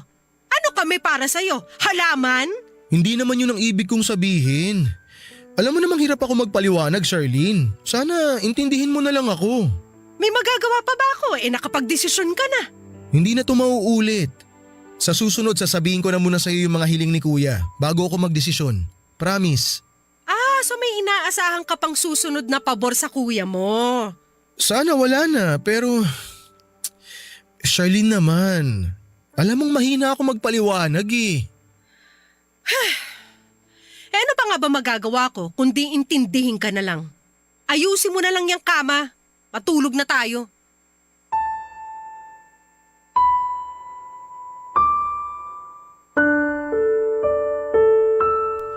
Papadudot, tinalikuran ako ni Charlene habang nakahiga kami sa kama. Alam ko noon na masama pa rin ang loob niya pero wala na siyang magawa, Papadudot. Nahiya ako sa asawa ko dahil dagdag pasanin na naman sa bayarin namin si Kuya Goyo. Mas malaki ang ambag noon ni Charlene sa mga bayarin namin sa bahay kesa sa akin. Dahil mas maganda ang pinagkakakitaan niya. Kaya naman talagang dinalangin ko na sana'y makahanap kaagad ng trabaho si Kuya Goyo. Hindi na ako nakatulog pa kaya mas pinili kong magbukas ng Facebook. Baka sakaling may matisod akong trabaho para kay Kuya. Nabigo ako sa paghahanap kaya nahiga na lamang akong muli, Papadudot. Sa pagpikit ko ay nahila agad ako ng antok. Nakatulog ako kaagad at nakapaglakbay na ang utak ko sa mundo ng mga panaginip. Sa panaginip ko ay nagbalik ako sa pagiging bata at kasama ko raw noon ang Kuya Goyo ko. Hawak niya noon ang kamay ko at nasa gilid kami ng kalsada. Hinihintay daw namin noon ang mga magulang namin at may nakita kami mula sa kaliwa na sasakyan na paparating at papalapit sa amin. Na-excite kaming pareho ni Kuya pero paglapit sa amin ng sasakyan ay nakita naming karo pala ito ng patay. Sinilip namin ang loob ng karo at doon ay nakita namin ang mga kabaong ng magulang namin. Doon ako nagising, Papadudot. Pinagpawisan ako sa pagkakabangon ko at napatingin ako kay Charlene na mahimbing pa rin sa kanyang pagtulog. Bumangon ako sa kama at saka tinungo ang banyo. Naghilamos ako roon para mawala ang takot sa mukha ko. Napatingin ako sa salamin sa banyo at doon ay biglang nanumbalik lahat ng alaala ko noong namatay ang mga magulang namin ni Kuya Goyo noong bata pa lamang kami. Namilit akong magpabili ng laruan sa mga magulang ko sa palengke at doon ay naganap ang trahedyang nagwasak sa pamilya namin. Nagkaroon ng barilan sa pagitan ng mga armadong kalalakihan at mga pulis sa palengke kung saan ay andon ang mga magulang namin. Napatay ng mga armadong lalaki ang mga magulang namin, Papadudot. Mula noon ay kami na lamang ni Kuya ang naging magkasama sa buhay. Palipat-lipat kami noon ng tirahan. Pinagpasapasahan kami ng mga tiyahin namin noon na ampunin kapalit ng pagiging kasambahay namin sa kanila. Kapag nanawa na sila sa aming serbisyo ay saka kami paaalisin. Nung wala nang kumupkup sa amin ay si Kuya na ang nagsikap na itaguyod kami sa buhay. Pinag-aral niya ako habang nagtatrabaho siya. Hindi na siya nakapag-aral pa dahil mas inuna niya ako. Kaya pinangako ko sa sarili ko na tutulungan ko siya sa abot ng makakaya ko dahil malaki ang naging utang na loob ko sa kanya. Papadudot, yun ang totoong dahilan kung bakit hindi ko siya magawang hindian sa lahat ng mga hinihingi niyang pabor sa akin noon. Barangay Love Stories. Barangay Love Stories. Papadudot, nagsimula na ngang tumira si Kuya Goyo sa bahay namin ni Charlene. Hindi naman pinaramdam ni Charlene na masama ang loob niya, alang-alang sa akin. Sa unang linggo pa lamang na nakatira siya sa bahay ay nahirapan na kaming mag-asawa. Kami ni Charlene madalas ang nag-a-adjust noon sa pakikisama sa kanya, Papadudot. Naging makalat ang sala dahil sa mga gamit niya na sinasabit niya lamang kung saan-saan. Nahiya na tuloy kaming tumanggap ng bisita dahil sa itsura ng sala namin. Nangamoy paa at pawis na rin sa bahay dahil nakakatamarang maligo ni Kuya at di namin masabi ni Charlene sa kanya dahil baka ikasama ng loob niya. Nahiya nga ako kay Charlene dahil siya ang naglilinis ng kalat ni Kuya. Tuwing lumalabas noon si Kuya ay saka nililinis na Charlene ang mga naging kalat niya mula sa sala hanggang sa banyo. Hindi ako nakarinig ng reklamo kay Charlene pero nararamdaman kong hindi siya masaya sa mga nangyayari. Lagi na rin kaming nauubusan noon ng pagkain dahil masibang kumain si Kuya. Naging mapili rin siya sa mga pagkain at madalas ay siyang nagsasabi sa amin kung ano ang gusto niyang kainin. Buti sana kung nag-aambag siya sa amin noon pero ni piso ay hindi kami nakakatanggap sa kanya dahil wala pa naman siyang nahahanap na trabaho. Hindi pinalad si kuya na makakuha kaagad ng trabaho tulad ng inaasahan niya, Papa Dudut. Nainis siya dahil pakiramdam niya mas magaling siya sa mga nakasabayan niyang nakukuha sa mga sinubukan niyang pasukan. Dahil nga rin siguro sa galit kaya napadalas ang pag-inom niya ng alak. Panay noon ang hingi niya sa akin ng pangbili ng alak at pulutan. Hindi ko yun sinabi kay Charlene dahil siguradong mas lalong magagalit ang asawa ko sa akin. Pinakiusap ko na lamang kay kuya na kung iinom siya ay dapat tulog na ang asawa ko. Madalas na rin akong napupuyat noon dahil gusto niyang samahan ko siya sa pag-inom dahil nalulungkot daw siyang mag-isa. Sinamahan ko na lamang kahit isang shot lang ako para wala na rin siyang maging sama ng loob sa akin. Tulad na lamang noong minsang inaya niya akong mag-inuman. Tumanggi ako dahil sinabi ko na maaga akong aalis ng bahay. Nagtampo siya at pinaramdam sa akin na malungkot siya dahil sa nangyayari sa buhay niya. Napilitan tuloy akong magpuyat para lamang masamahan siya, Papa Dudut.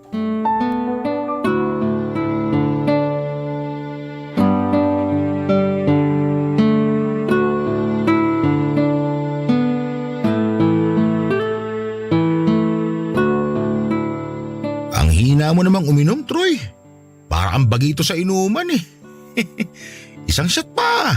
Baka kasi sumakit ang ulo ko bukas pagising, kuya. Marami akong kailangan asikasuhin sa trabaho kaya maaga akong papasok. Trabaho na naman ang pinoproblema mo. Hayaan mo nga muna yan. Magpasaya na lang tayo ngayon bago pa magising si Charlene. Narinig kaya niya tayo? Maririnig niya tayo kung panay ang taas mo ng boses, kuya. Tsaka bago pa niya tayo marinig, mas maganda kung matutulog na tayo. Ituloy na lang natin ang inuman na to kapag day off ko na. Gusto ko lang naman kasi makatulog eh. Kaya ako umiinom. Di matulog ka na. Subukan mo lang pumikit. Di naman kailangan idepende sa alak ang pagtulog. Kukunin ko na tong alak para maitago ko na. Muntik na nga palang makita ni Charlene nung isang gabi yung alak na di mo naubos. Mabuti na lang nahila ko siya palayo sa ref bago pa niya nakita. Kaabanggit mo kay Charlene, lalo ko tuloy namimiss ang asawa ko si Dina. 30 na rin si Charlene, no? Oo, 30 na nga. Pareha sila ni Dina. Namiss ko tuloy yung pagbubunga nga ng asawa ko kapag may kapalpakan ako. Mula nang lumuwas ako rito sa Maynila biglang nanahimik ang mundo ko. Pero alam mo, bigla ko hinanap yung ingay ng asawa ko. Baka oras na para umuwi ka sa inyo, kuya. Sigurado ako namimiss ka na rin ni Dina. Kung pwede lang eh. Pero nangako ako na hindi ako uuwi hanggat wala akong trabaho. May intindihan naman niya siguro yon. Di naman ganun kadali maghanap ng trabaho dito sa Maynila. Nakapagbitiw na rin ako ng salita. Sabi ko nga, may intindihan ka niya. Ganyan din naman si Charlene nung unang beses na nawalan ako ng trabaho at kinailangan ko maghanap ng bago. Naintindihan niya na di madali humanap ng trabaho sa panahon ngayon kaya sigurado ako na ganun din si Dina kapag sinabi mo sa kanya. Alam ko naman kaya niya ako maintindihan pero andun pa rin yung hiya eh. Namimiss ko talaga si Dina. Oo, sakit ng ulo minsan ng mga babae sa buhay natin. Pero kapag nawala naman sila, saka natin hinahanap-hanap. Sana nga magkasama na kayo ni Dina, kuya. May paraan naman para magkasama kami ulit na mag-ina ko. Di gawin mo. Pwede kaya? Paanong pwede? Gusto ko sanang paluwasin sila rito sa Maynila eh. Tapos? Nakakahiyaman sa'yo, bunso. Pero hihiling sana ulit ako ng pabor. Pabor ulit? Naku, ayan na. Mukhang nakakahiya na ng pasadahan yung pabor na sinasabi ko. Kung kaya ko, pwede naman kitang pagbigyan sa pabor na yan kung ano man yan. Madali lang naman tong pagbigyan. Ano nga?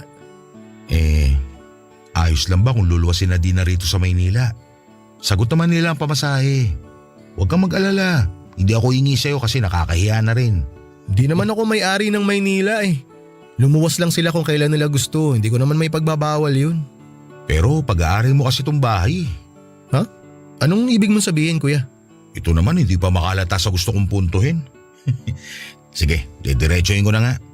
Pwede bang makituloy din dito mag-ina ko? Hala, parang hindi na tayo kakasya rito sa bahay niyan. Ikaw pa nga lang dito sa sala halos sakop mo na. Kahit naman pareho mag-ina ko. Kaya ko na silang isiksik dito sa sala kasama ko. Hindi naman sila magiging komportable nun. Kawawa naman sila. Mas kawawa sila kung hindi nila ako makakasama. Tsaka baka hindi sila komportableng gumalaw dito. Baka mahiya si Dina. Naku, makapal ang mukha nun. Wala nang hiyaya sa panahon ngayon. Ano, tawagan ko na ba si Dina para palosin na bukas? Hala, agad-agad? Sabik na kasi ako makasama sila eh. Ipagpapaalam ko muna kay Charlene, kuya. Paano kung hindi siya pumayag? Ayun lang. Ang hirap na di makasama mag-ina ko. Nawawalan ako ng inspirasyon para makahanap ng trabaho. Gawin mo na lang munang inspirasyon ng pagkakalayo nyo. Para mas lalo kang ganahan na maghanap ng trabaho. Kapag mabilis ka makakuha ng trabaho, mas mabilis mo silang makikita, di ba? Wala na ba talagang tsansa na pumayag ka? Alam mo naman na kailangan kasama ko si Charlene na magdesisyon. Mag-asawa kami. Baka naman pwede mong palagpasin to ulit nang hindi na kinukonsulta sa kanya. Saka mo na lang sabihin kapag nandito na yung mag-ina ko. Para wala na siya magawa. Magagalit naman yun kapag binigla natin siya. Mag-uusap na muna kami. Ay, naalala ko mula nung namatay sila nanay at tatay. Sa akin ka lang lagi humingi ng tulong at pabor. Ni minsan, hindi kita tinanggihan, no? Oo, hindi ka nga tumanggi. Kasi ganun kapag kadugo mo. Lalo na kung malaki na itulong sa'yo. Sige, tawagan mo na si Dina. Paluwasin mo na siya kung kailan siya pwede. O paano si Charlene? Kala ko ba mag-uusap muna kayo? Baka di pumayag yun. Ako nang bahala.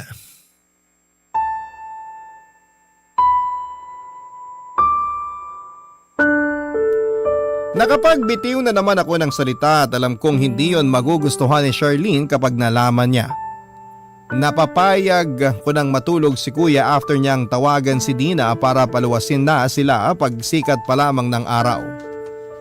Nagpasalamat si kuya sa akin at sinabi na masaya siyang nakakabayad na ako ng utang na loob sa kanya.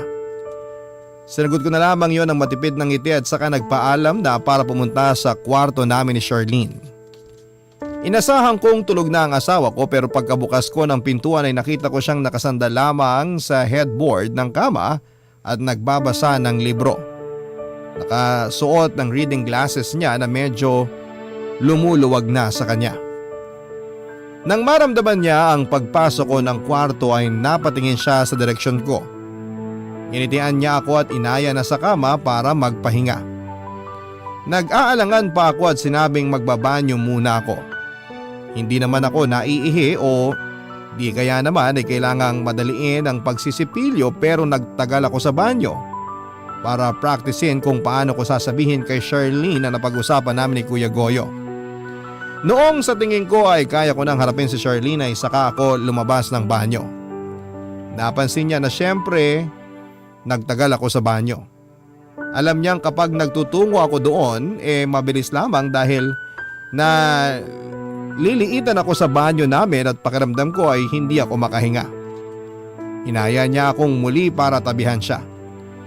Ibinabana niya ang librong binabasa niya at saka tinanggal ang reading glasses niya. Hinarap niya ako at parang gusto akong lambingin. Nakita ko yung oportunidad para sabihin sa kanya ang napag-usapan namin ni Kuya Goyo. Napalunok pa ako ng malakas nang nilapit na niya ang mukha niya sa akin. Doon ay napansin niyang parang may gusto akong sabihing seryoso sa kanya. Tiningnan niya akong muli sa mukha at parang hinuhulaan kung ano ang laman ng isipan ko. Hindi ako noon makatingin sa kanya dahil nakakaramdam ako ng kaba, Papa Dudut. Napahinga siya ng malalim at saka kinumpronta ako sa posibleng problema na nasa isipan ko. Hindi ko pa man nasasabi noon pero dumilim na ang itsura niya, Papa Dudut. Nasira ko tuloy ang mood niya. Kung bakit naman kasi nasakto pa na humingi ng pabor noong gabing yon, si Kuya Goyo.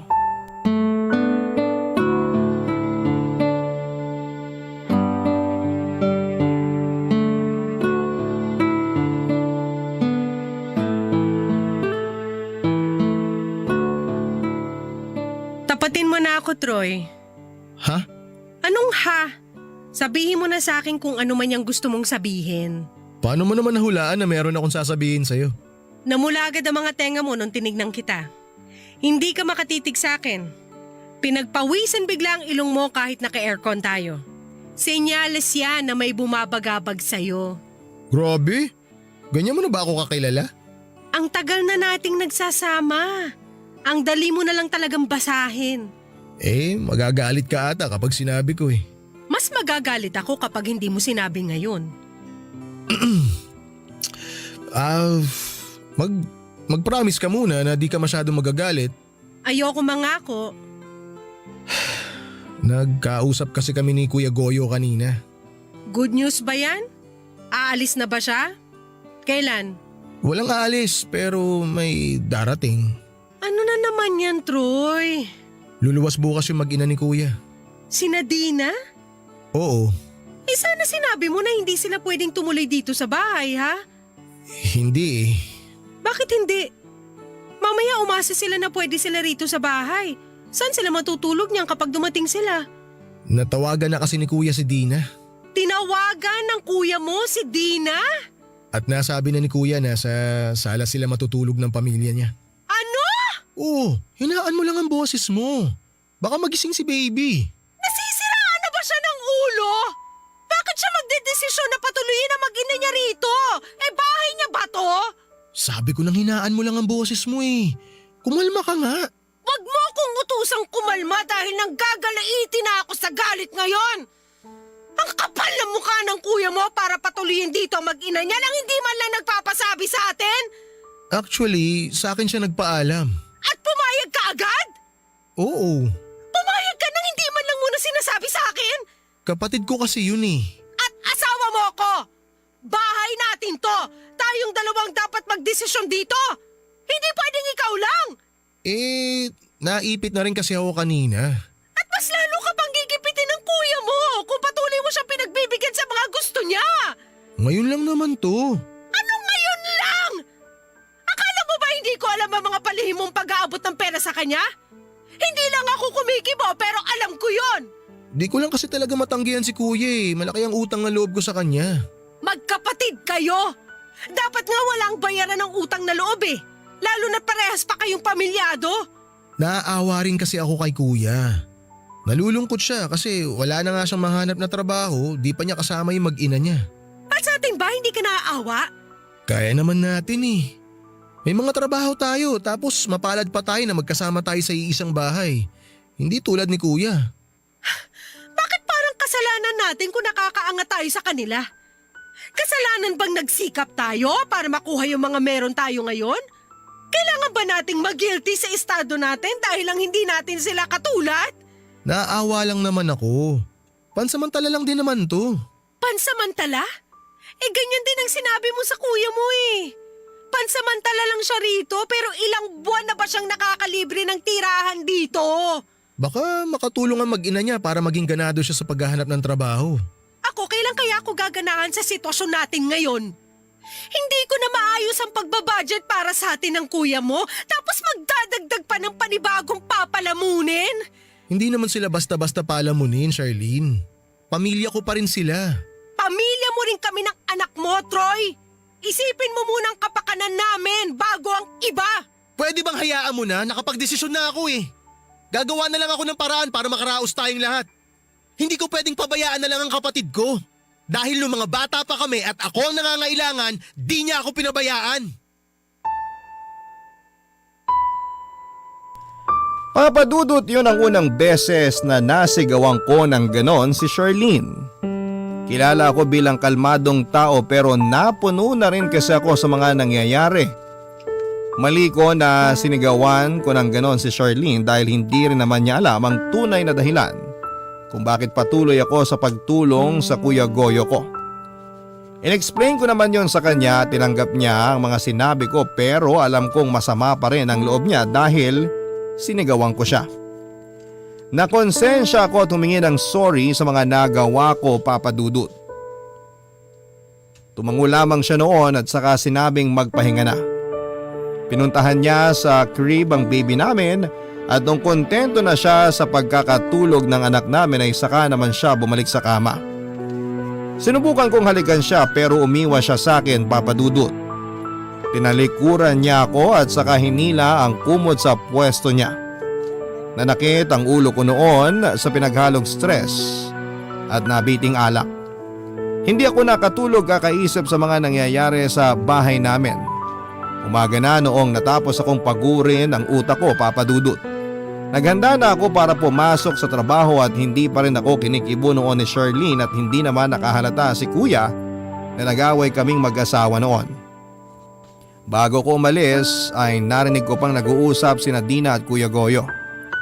Rinig ko noon ang saya ni Kuya habang binibilinan si Dina kung saan siya bababa para mapuntahan at masundo siya ni Kuya. Noong natapos ang tawag ay agad akong niyakap ni Kuya para magpasalamat. Kahit papaano ay nawala naman yung stress ko dahil napasaya ko si Kuya, Papa Dudut. Hiniling ko noon na sana ay maging inspired na si Kuya sa paghahanap ng trabaho para rin makaalis na sila sa bahay. Alam ko kasi noon na hindi matatapos ang away namin ni Charlene hanggat andon sina Dina at Kuya. Gusto ko na rin syempreng maging payapa noon ang pagsasama namin ni Charlene. Alam ko naman na hindi madamot at hindi masamang tao ang asawa ko. Nadala lang siya ng emosyon dahil marami nga kaming utang na kailangang bayaran, tapos ay daragdag pa ang pamilya ni Kuya na kailangan naming buhayin. Mula noon, Papa Dudut, ay nanlamig na sa akin si Charlene at madalas kapag nag-uusap naman kami ay ramdam ko ang galit sa kanya. Pinigilan ko na lamang ang sarili kong huwag magpadala sa galit dahil naipit din naman si Charlene sa sitwasyon na meron ako, Papa Dudut. Barangay Love Stories. Barangay Love Stories. Wala ni Kuya Goyo si Dina sa isang beer house. Dating nakikitable si Dina sa mga customers ng beer house na pinasukan niya, Papa Dudut. At minsan ay nakatable nga niya si Kuya.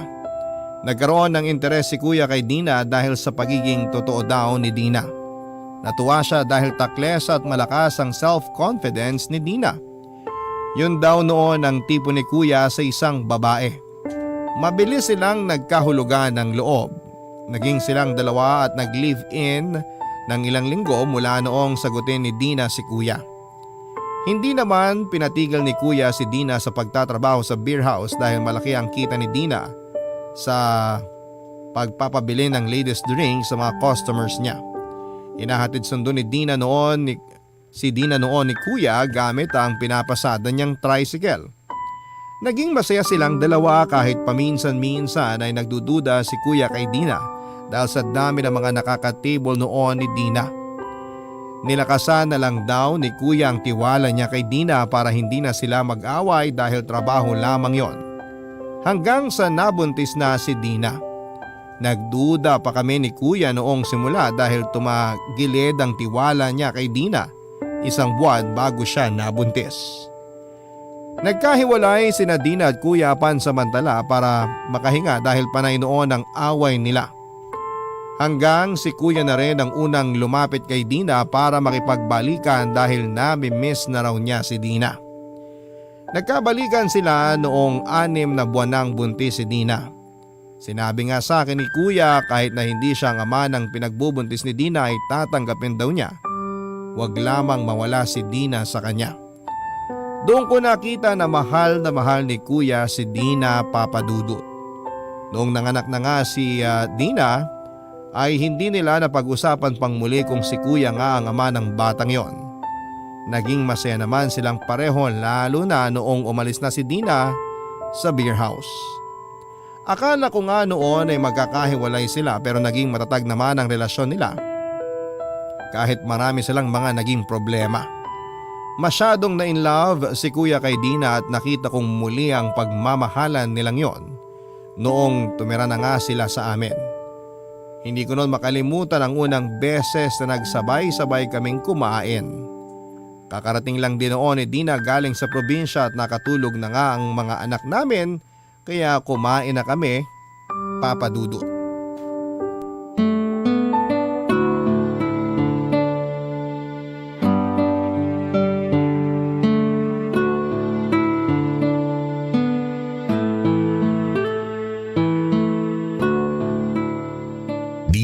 Damihan mo kain mo ng kanin ha. Marami silang bigas dito. Kasi buwan-buwan merong rice allowance to si Troy sa trabaho niya. Ganun ba? Uy, baka naman pwedeng makahingi kahit isang salup lang ng bigas para ipadala ko sa kapatid ko. Basta ba may extra Walang problema. Joke lang yon, Troy. Baka mamaya magalit tong si Charlene. Bakit naman ako magagalit? Feeling ko lang naman, lagi ka kasing nakasimangot. Kaya pakiramdam ko konting mali lang namin ni Goyo, sasakalin mo na kami. Grabe ka namang manghusga. Hindi naman, uy. Binabase ko lang din kasi sa facial expression mo. Ayun na nga. Di ba panghuhusga na yon? Nga pala Kuya Goyo. Meron pala ako nakitang opening dun sa isang eatery malapit sa trabaho ko.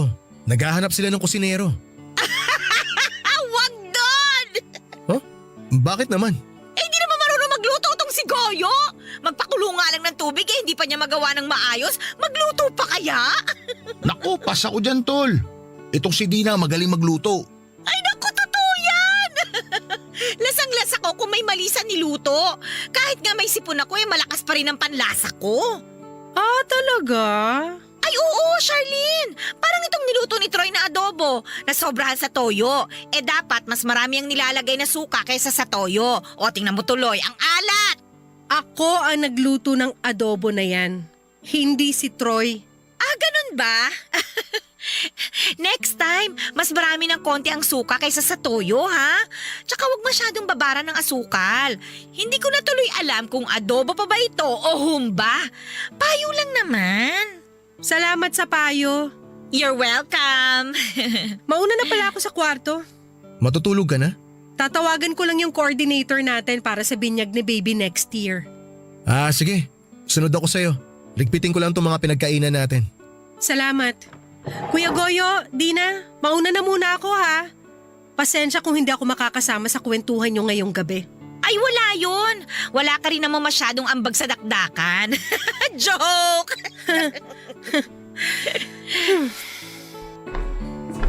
Troy, bibinyagan na pala ang baby nyo? Oo. Teka lang Ilalagay ko muna sa ref itong natira nating kanin. Babalik ako agad. Goyo, tanungin mo kung pwedeng isabay na sa binyag ng anak nila yung anak natin. Nakakahiya. Magpabinyag na lang tayo kapag may pera na ako. Kailan pa? Wala ka pang ang trabaho. Magtatrabaho na ako. Andiyan na kayong inspirasyon ko Huwag mo na akong bolahin. Ireserba mo na lang yan kina Troy at Charlene. Gawin mo ang lahat para mapapayag silang makisabay tayo sa binyag. Para wala na tayong gastusin. Kaya naman nilang mag-asawa yun Di na naman, nakakahiya na. Makikitira na nga tayo rito ng libre. Sagarin na natin. Minsan lang naman to habang gusto pa nila tayo. Nakakaawa rin naman kasi yung anak natin 4 na taon na pero hindi pa rin siya nabibinyagan. Kailangan yata sa daycare center ng baptismal certificate. Sige ka, di makakapag-aral yung anak natin. Gusto mo ba yon? Siyempre hindi. Kaya nga pagbalik ni Troy, kausapin mo na siya. Susubukan ko. Tsaka, try mo ring itanong kung pwedeng pahiramin ako ni Charlene ang isusuot ko sa binyag. Medyo may katabaan siya. Pero pwede ko namang paremedyohan yung ipapahiram niya kung papayag siya.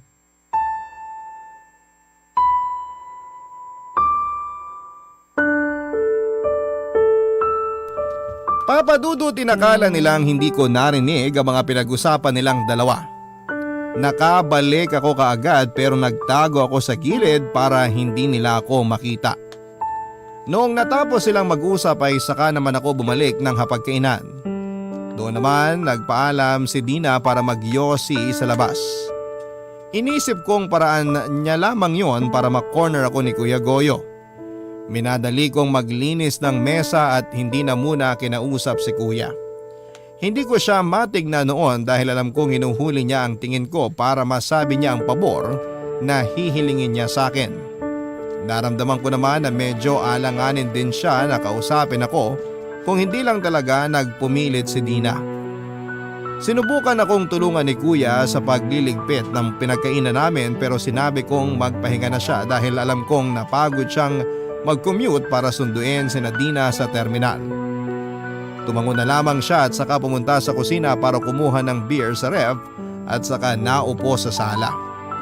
Hinintay niyang matapos ako sa paglilinis ng mesa at binagalan ko naman dahil parang naghahanap ako ng paraan para hindi siya makausap tungkol sa binyag.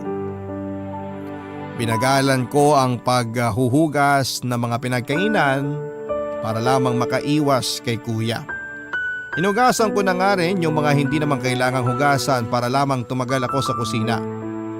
May mga dinagdag na rin akong nilinis tulad ng stove at microwave namin.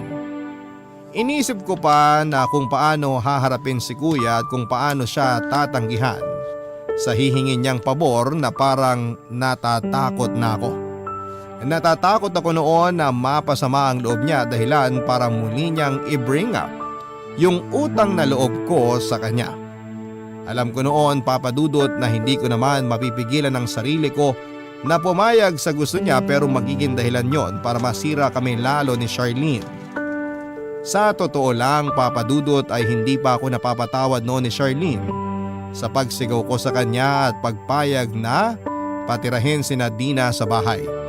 Kaya alam ko noon na magiging triple ang galit ni Charlene kapag nalaman niyang gustong isabay ni na kuya ang binyag ng anak nila sa anak namin. Alam kong matagal nang pinagplanuhan ni Charlene ang binyag ng panganay namin. Marami na siyang naplano para maging espesyal ang araw na yon. Alam ko noon na sasama ang loob niya kung merong makikihati sa espesyal na pagdiriwang na yon. Kaya naman nilakasan ko na ang loob ko at handa na akong tanggihan si kuya. Tinapos ko na ang paghuhugas ng mga pinagkainan at saka sinadya ko nang daanan siya sa sala. Doon ay nakita kong nagbubulungan sina Dina at si kuya.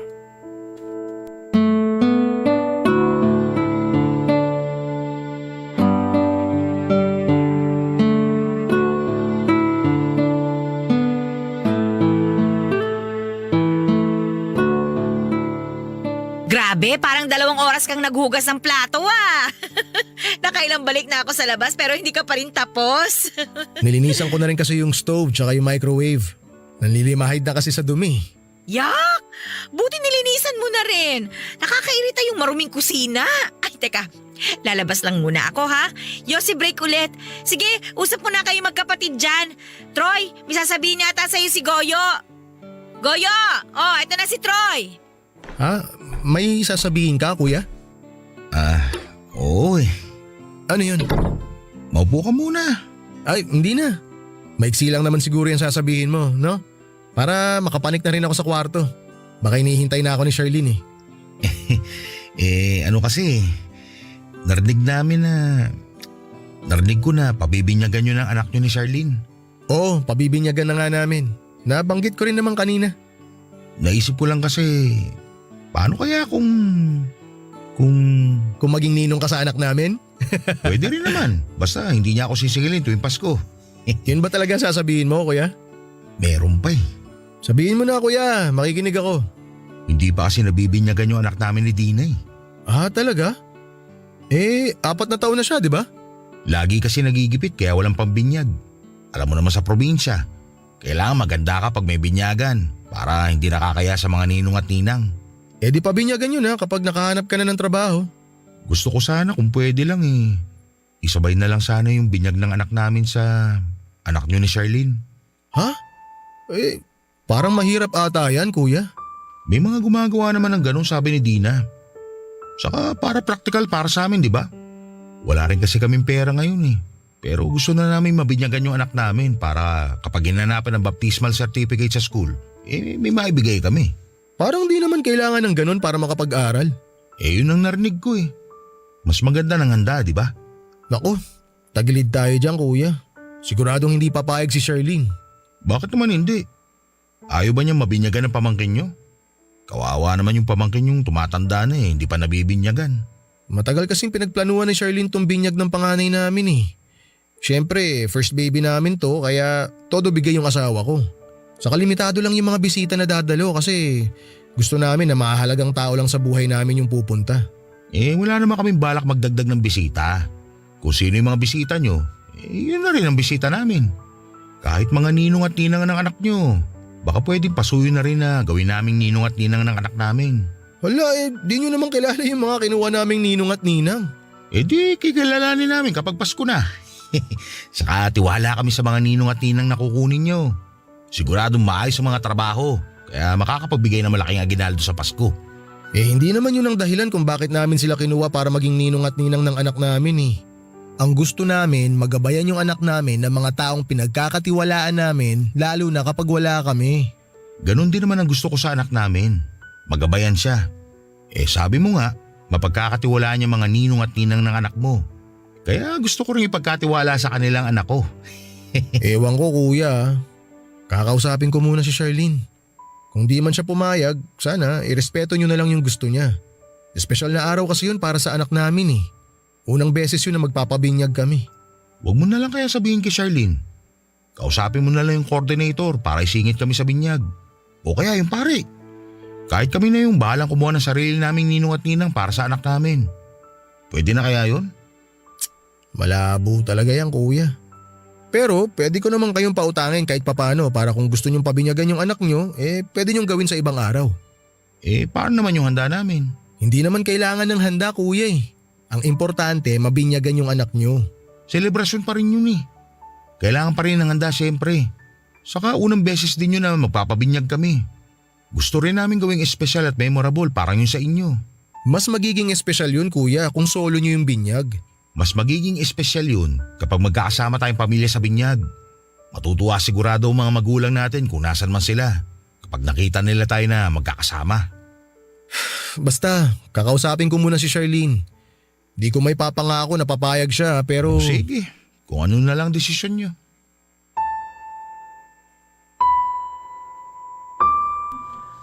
Napansin ko nang nagtampo si kuya sa akin, Papa Dudut.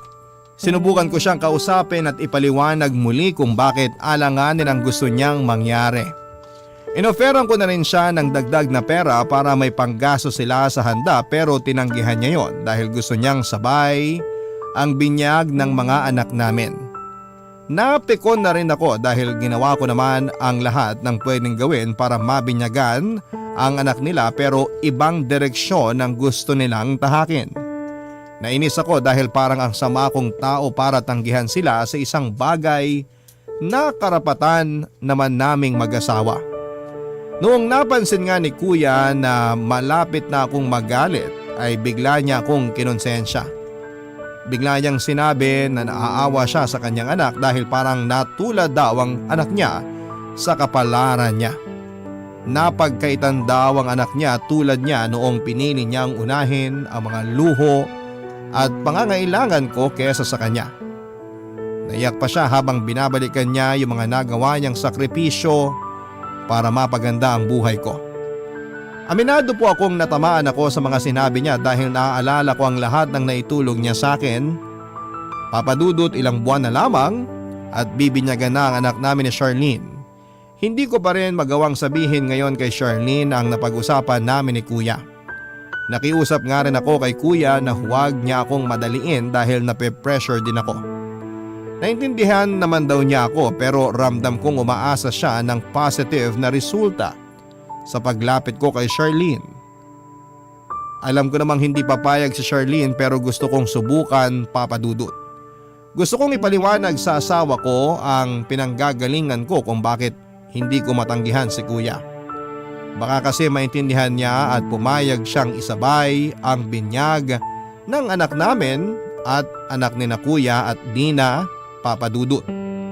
Habang hindi ko pa nga sinasabi kay Charlene baka pwedeng makahingi ng tulong sa mga kabarangay natin dyan para makapag-decide na po ako. Hindi ko kasi talaga alam kung ano ang gagawin para akong naiipit sa dalawang bato. Sana ay matulungan niyo po ako. Hanggang dito na lamang po ang aking liham. Maraming salamat po sa pagbasa at pagbigay ng tulong. Ang inyo pong kabarangay forever, Troy. Barangay Love Stories.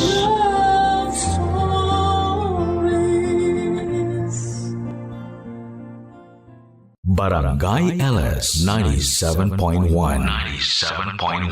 Number 1 Forever. Kabarangay, I-share mo ang iyong barangay love stories. Sabay-sabay nating pakinggan ang iyong kwento ng pag-ibig, buhay at pag-asa. Ipadala lang sa barangaylovestories@yahoo.com.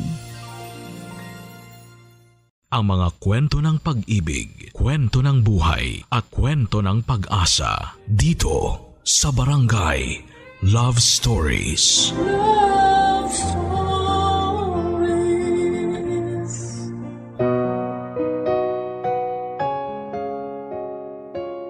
Ang bipolar na pag-ibig ay parang roller coaster.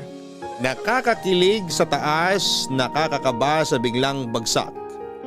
At minsan ay mapapaisip ka kung tama bang sumakay. Nabubuhay ito sa matinding emosyon pero nangangailangan ng todo pasensya, pangunawa at dapat ay balanse para hindi masira. Ikaw kabarangay, kakayanin mo bang sumakay sa ganitong uri ng pag-ibig? Dear Papa Dudut, hindi ko pa nasisimula ng sulat ko na ito pero nag-aagaw na ang buhos ng luha at sipon ko. Hindi ko po kasi mapigilang mag-emote habang nire-rewind sa utak ko ang lahat ng masakit na pinagdaanan ko para lamang ma-share sa inyo. Ako po si Ika, certified probinsyana. Simula pagkabata para na akong may phobia sa salamin kasi tuwing titingin ako, parang sinisigawan ako ng mundo. Unfair ako sa iyo, deal with it. Imagine, ang bata ko pa. Pero marunong na akong mag-self-pity. Hindi kasi ako pasok sa beauty standards tapos ay bonus pa na hobby ng kalaro ko at kaklase ko ang gawing stand-up comedy material ang itsura ko. Buti na lamang nanay ko ang #1 fan ko. Lagi niyang sinasabi na anak maganda ka, sila lang ang bulag. Ang sweet hindi ba? Pero let's face it. Alam naman nating lahat na walang pangit sa mata ng isang ina. Kaya habang nasa mundo pa ako ay tinitibayan ko ang loob ko araw-araw. Sabi ko nga anong laban ng insecurities ko kung naliligo ako araw-araw at walang amoy putok. Panalo na yan. Dahil nga sa pambubuli napaaga ang pag-develop ng superpower ko. Self-love with a touch of humor at katalinuhan. Kung hindi man ako visual sa paningin nila, di paponggahin na lang ang utak ko. Kaya papadudod consistent honor student ako. Habang ang mga bully ko hanggang doon na lang sa likod ng class picture, habang ako ay bida sa harapan, hawak ang medalya. Eventually, nagkaroon ako ng mga kaibigan na hindi na pinapansin ang physical ko. Sila ang katuwang ko sa tawanan, iyakan at mga asaran. Pero habang sila ay may mga high crush moments, ako taga-abot lang ng sulat at audience ng love story nila. Nung nagkaedad pa ako, sabi ko baka destiny ko na lang talagang maging professional tita. Pero isang araw ay dumating si Nathaniel. Gwapo, mabait at parang leading man sa teleserye ng buhay ko. Crush ko siya, Papa Dudut. Sa isip ko ay siya na ang sagot sa dasal ko. Pero sa table namin parang Tita Ika talaga ang vibes ko sa kanya, Papa Dudut.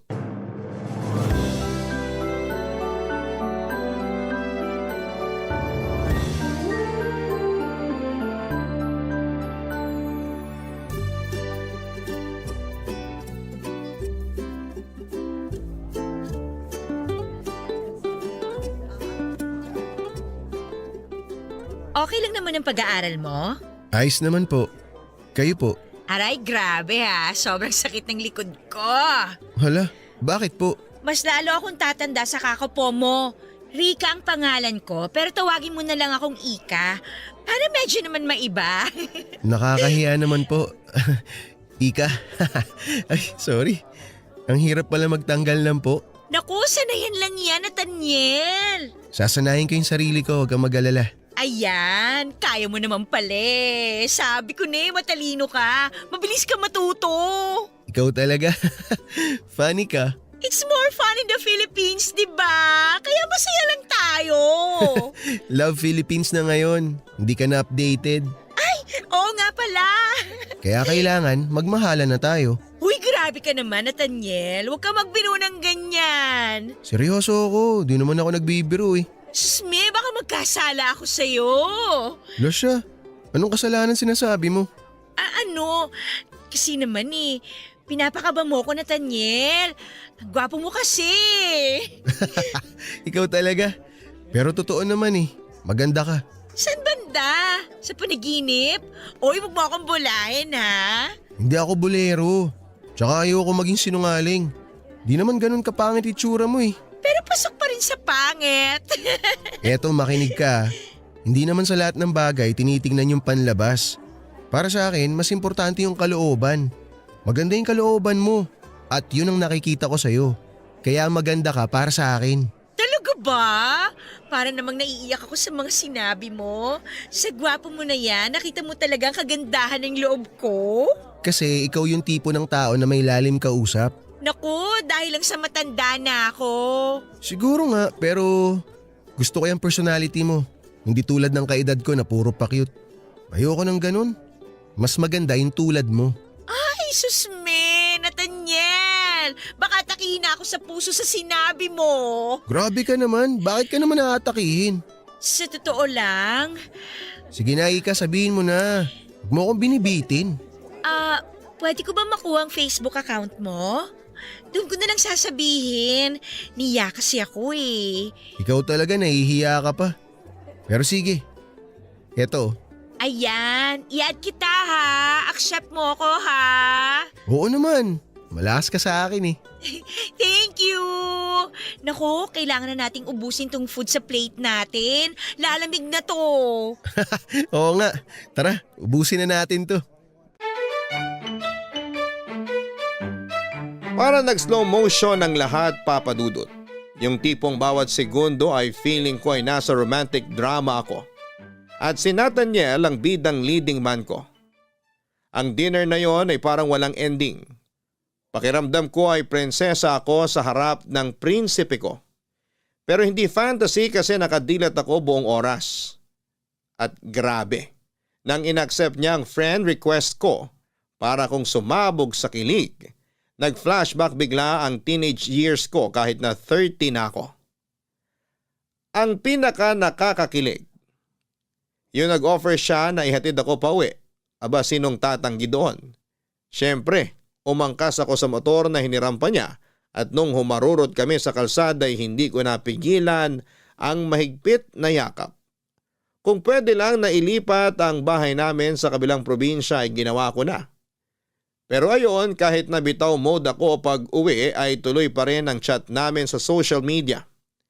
Walang araw na hindi kami nagsisend ng message at kumustahan sa isa't isa. Dahil dito'y napatingin ulit ako sa salamin. Rika, ano bang nangyari sa'yo? Tanong ko sa sarili ko. Aba, nagbi-makeup na rin ako para kahit papaano magmukhang fresh sa mga date namin. Fast forward. Nung nag-date kami ay napansin niya na nag-makeup ako. Nagustuhan niya naman. At pagkatapos ng date namin ay hinatid niya naman ako sa bahay. Dito hindi na napigilan ang katawang lupa ko at may nangyari sa aming dalawa, Papa Dudut. Sa unang pagkakataon, naramdaman kong totoo pala yung sinasabi sa pelikula na you are beautiful in someone's eyes. Si Nathaniel, ang gwapo kong knight in shining armor, ay minahal ako. Hindi dahil sa itsura ko kundi dahil sa kung sino ako. Ang init na mga yakap niya, ang pangaangkin niya, para kung nasa ulap. Paulit-ulit naming pinatunayan sa kama na may spark talaga kami, Papa Dudut. Pero tulad ng sabi nila, hindi lahat ng maganda ay pangmatagalan. Unti-unting lumabas ang dark side ni Nathaniel. Sa bawat dalaw niya may kasamang hingi. Una, pera para sa rent ng motor. Sunod ay pang tuition. Tapos pang project. Hanggang sa patina sa pamilya niya ay ako na rin ang sponsor.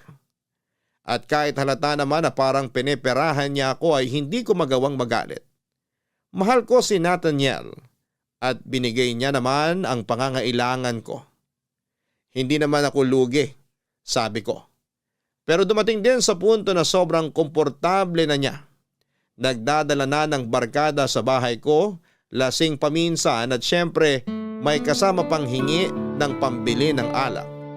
Sa bawat tagay nila para akong natutuyuan ng dignidad, Papa Dudut.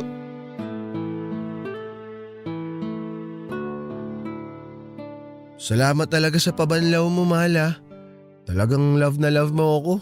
Mahal, pwede ba? Last na to? Bakit naman last na to? Ilang beses na kitang pinagbigyan, Nathaniel. Pero please, wag naman dito sa bahay ko. Mahal, alam mo namang wala akong ibang biso eh. Nagkakasiyaan lang naman kami. Konting inuman lang naman to. Pampalipas ng stress. Gets ko naman. Pero hindi ko kasi gusto na may iba kang dinadala dito. Gusto ko naman ng konting privacy, mahal. Mahal, hindi naman sila iba sa akin eh. Mga pinsan ko naman yung mga dinala ko dito. Kaya nga nandito kami kasi katatapos na ng exam namin. Maganda dito sa bahay mo. May libreng pa-video okay pa kami. Tapos ang ganda pa ng smart TV mo. Aircon pa dito. Pero please, last na to ha. Pero hindi ba pwedeng respetuhin mo naman yung gusto ko? Alam mo namang may trabaho ako, di ba? Magtuturo pa ako. Eh sabi mo hindi ka naman magtuturo ngayon. Kaya nga ako nagdala ng konting saya dito eh. Gusto ko kasing magpahinga. Pero sa ganitong ingay, paano ko magagawa yun? Ay, teka sandali. Mga bro, pakihinaan nyo nga yung volume. O yan, pinahinaan ko na sa kanila. Mahal naman eh. Oo na, sige na, last na to. Di na ako magdadala dito ng mga kainuman ko. Parang lumalabas tuloy, pinagdadamutan mo ako. Hindi ako madamot. Alam mo yan. Hindi lang talaga ako sanay na may ganito sa bahay. Gusto ko lang ng tahimik, maayos na bahay. Yung ganun, ayoko rin na madalas kang umiinom. Bata ka pa eh. Hindi nakakabuti yan. Ayaw mo ba nun? Pagka ganito, mas matagal, tsaka mas masarap. O alam mo na ibig ko sabihin, mahal. Kung talaga, dinadaan mo na naman sa ganyang usapan eh. Eh kasi alam ko naman na gusto mo to. Gusto mong inahalik-halikan kita. Gusto mo yung inaangking kita. Di ba? Pwede bang hinaan mo yung boses mo? Marinig nila sa sala, ano ka ba? Di nila tayo maririnig. Huwag kang mag-alala, mahal. Ang bahala sa'yo. Basta ako, hindi ako magsasawa sa'yo. Hinding-hindi. Ikaw lang gusto ko. Lagi. Totoo ba talaga yan? Totoong totoo. Ano bang tawag mo sa ginagawa ko? Sa ginagawa natin.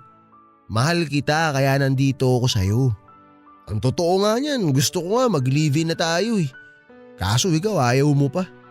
Baka naman katawan ko lang gusto mo sa akin ha. Mahal, hindi ganun. Ano ka ba? Alam mo naman na marami pa akong responsibility. May mga kapatid akong pinag-aaral. Ayoko madagdagan ng malaking obligasyon.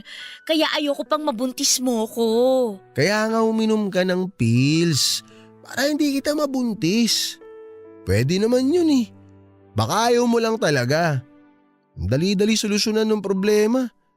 Kasi mahal, kung ako tatanungin, gusto ko na maging tayong dalawa na hanggang dulo. Mahal naman. Basta mahal kita, yun ang tatanda mo. Ha? Kaya ipaparamdam ko yun sa'yo. Palagi. Ngayon, paliligayahin muna kita. Mahal, baka marinig ka nila. Di nila tayo maririnig, huwag kang mag-alala. Dadahan-dahanin kita. Di tayo gagawa ng ingay. Di ka na. Ganito parate ang nangyayari, Papa Dudut. Kahit anong reklamo ko, kahit gaano ko piliting tumayo at maging matatag sa gusto kong mangyari. Nawawala lahat ng lakas ko sa sandaling niyayakap at hinahalikan na niya ako. Para akong nahihypnotize sa lambing niya.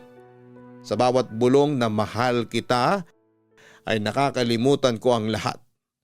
Gusto ko ang pakiramdam na ako lang ang mundo niya. Sa mga sandaling yon, na ako lang ang babaeng mahalaga. Pero ang totoo ay hindi ko siya mahindiang hindi ko kayang tanggihan ng kahit na anong hingin niya sa akin. Paulit-ulit ng ganitong cycle, Papa Dudut. Hihingi siya ng pera, maglalambing at mauuwi kami sa kama. Sa bawat kasiyahang binibigay niya, may nakatagong kapalit, pera. Ako ang bumabayad sa lahat ng pangarap niya. Ang dating nagre-rent lang ng motor, ngayon ay may sarili na siyang motor at ako ang sumasagot ng lahat. Parang naging ATM na ako sa buhay niya at ang password ay ang mga matatamis na salita at init ng gabi. Hindi ko maiwasang isipin na para akong punchline sa mga joke na naririnig ko. Parang yung kwento ng baklang bumili ng motor at sapatos para lang manatili ang lalaki sa tabi nila. Siguro nga ganito ang kwento ko. Hindi lang siguro ako tanggap ng mundo bilang pangit na babae kaya ang tanging paraan ko para magkaroon ng halaga sa mata niya ay pera. Dahil kung wala akong trabaho, kung wala akong pera, sino ba ako para kay Nathaniel? Ganito ba talaga, Papa Dudut? Ang kapalaran ng isang tulad kong hindi binayayaan ng ganda. Kapalit ng lahat ay kailangang tiisin ko ang ganitong klase ng relasyon. Kailangan ko bang magtiis at maging bulag basta lamang may kayakap sa malamig na gabi? May maramdaman lang na init ng katawan na tila nagsasabing mahalaga ka kahit papaano. Pero ang tanong na hindi ko matakasan, pagmamahal pa ba ito o panlilin lang na hinahayaan kong mangyari dahil takot akong mag-isa? Naging sekreto ang relasyon namin ni Nathaniel, Papa Dudut. Halos lahat ng tao sa paligid ko pati na rin ang pamilya ko, akala nila ay busy lamang ako sa trabaho at single kasi nga ay parang hindi ka panipaniwala na may lalaking nahuhumaling sa ganda ko. Joke lang po, Papa Dudut. Baka nahuhumaling sa kung ano ang meron ako na pwede kong maibigay. Ewan ko ba? Ginagawa ko talaga ang katatawanan ng bagay na dapat ay sineseryoso. Ang totoo talaga, Papa Dudut, ay nasa isang relasyon ako na puno ng panghuhot-hot at pagpapanggap. Hindi ko na mabilang kung ilang beses na akong nagbulag-bulagan dahil iniisip ko na baka mahal niya rin ako kahit papaano. Pero let's be real, Papa Dudut. Kahit ganon mo kamahal, ang tao ay nauubos ka rin. Nakakapagod maging blind follower ng love. Isang araw inimbita ako ng kaibigan ko para magkita at mag-dinner. Siyempre dinala ko si Nathaniel. Para naman may kasama ako at para makilala siya ng kaibigan ko. Pero Papa Dudut, hindi ko inakala na sa gabing yon ay may magpapabago sa pananaw ko. Doon ko unang na-meet si Elmer, ang pamangkin ng kaibigan ko. Habang nag-uusap kami ni Elmer ay naramdaman ko ang kakaibang saya. Parang may kumikiliti sa puso ko. Hindi ko alam kung ano ang meron pero sobrang gaan niyang kausap. Naiwang kaming dalawa nang mag-excuse si Nathaniel at ang kaibigan ko para mag-smoke at doon ay nagsimula ang mas matagal naming kwentuhan. Narealize ko tuloy na yung treatment ko kay Nathaniel before. Binabase ko lang sa bare minimum na baka he loves me in his own way. Pero si Elmer siya yung nagpapakita na dapat na bare minimum. And let's be honest, hindi pa nga minimum yon kasi grabe talaga ang malasakit niya. Hindi ko alam kung iniisip ko lang ito dahil sobrang saya ko sa gabing yon o dahil matagal na rin akong hindi nakaranas ng ganitong klase ng atensyon. Pero yun nga, Papa Dudut, pinaramdam sa akin ni Elmer ang isang bagay na akala ko'y matagal ko nang nawala. Ang pagpapahalaga sa sarili.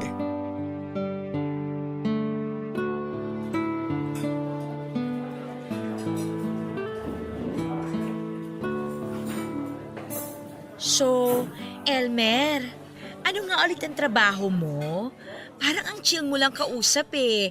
Pero mukhang busy ka rin naman sa buhay. May hobby ka ba? Ang dami mo agad tanong. Nalula ako dun ah.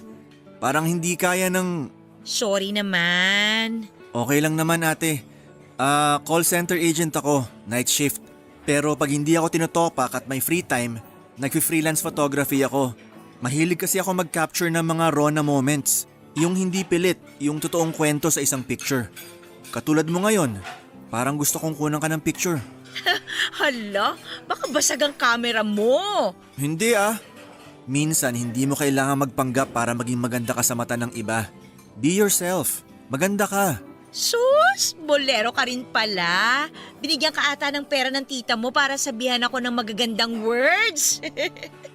Pero salamat ha. Baka kailangan mo na ng bagong salamin sa mata. Ikaw talaga. Alam mo, like sa trabaho ko, minsan kahit buong effort mo na binigay mo, parang wala lang sa ibang tao. Parang background music ka lang sa buhay nila. Pero okay lang. Ang mahalaga, nagawa mo ng maayos ang trabaho mo. Ikaw talaga, iba ka. May kaya naman kayo sa buhay pero nagtatrabaho ka? Si ate talaga. Hindi naman pwedeng walang trabaho sa Pinas. Hindi pwedeng nakatunganga lang at maghihintay ng biyaya. Dapat pinagtatrabahuhan. Kapag ang pera galing sa pawis, mas pinahahalagahan mo. At saka hindi mo basta-basta ginagasta sa kung ano-ano lang. Sina lola ko, tita at tito ko lang yung mayaman. Ako, corporate slave. Tsaka hindi naman natin masisisi yung iba. Kasi mahirap din naman talagang makapasok ng trabaho sa Pinas. Alam mo, pareho tayo. Sa ESL teaching ko naman, minsan pakiramdam ko, ako lang ang nagpapaka-effort para lang mag-aral yung student ko. Yung iba, parang walang pakialam. Requirement lang nila ang mag-log-in. Nakakabagot din lalo na kung susungitan ka pa. Susme, gusto ko na lang mag-log out minsan. Wag ka, sobrang relatable. Dati, isang client ko, galit na galit kasi daw hindi ko siya maintindihan. Siya kaya, parang radyo na walang signal. Ako naman, isang student ko, sabi sa akin, "Teacher, are you sure you know English?" Grabe! Gusto ko siyang sagutin ng, "Ikaw kaya turuan ko ng Tagalog, tingnan natin." Nakakatuwa ka kausap. Kaya siguro kahit toxic na yung paligid, nadadala mo lang ng light. Hindi naman. Minsan nga iniisip ko kung tama pa ba ang ginagawa ko. Pero hearing that from you, parang ang gaan lang. Uy, thanks ha! Uy, parang ang saya nyo ah. Mahal, baka naman pinagpalit mo na ako sa pinsan ng kaibigan mo ah. Halika na, masayang kausap si Elmer. Feeling ko magkakasundo kayo. Ah, ganun? Kung sa tingin mo magkakasundo kami, baka nga magkasundo kami. Ano ba pinag-uusapan nyo? Sa gitna ng malateleseryeng twist ng buhay ko ay may mga eksenang parang boom. Dumarating ng hindi mo inaasahan. Ganito na ganito ang peg noong dumating si Elmer sa eksena, papadudot, ibang level siya. Hindi siya yung typical na lalaki na magbibigay ng hi, hello, bye na vibes. Para siyang walking TED Talk, pero promise, walang dull moment. Kahit ang usapan lang ay tungkol sa ulam, biglang nagiging deep at meaningful. Habang kausap ko siya ay parang may slow-mo ang mundo ko. Tapos kami lang ang nakafocus. Ang gaan, ang saya at kahit feeling ko ang bigat-bigat na ng buhay ko. May mga sandali rin na hindi ko malimutan ang kakaibang tingin niya na ibinibigay sa akin. Gaya nung nakita niya kaming naghalikan ni Nathaniel matapos ang dinner. May halong malasakit at pangunawa ang kanyang tingin.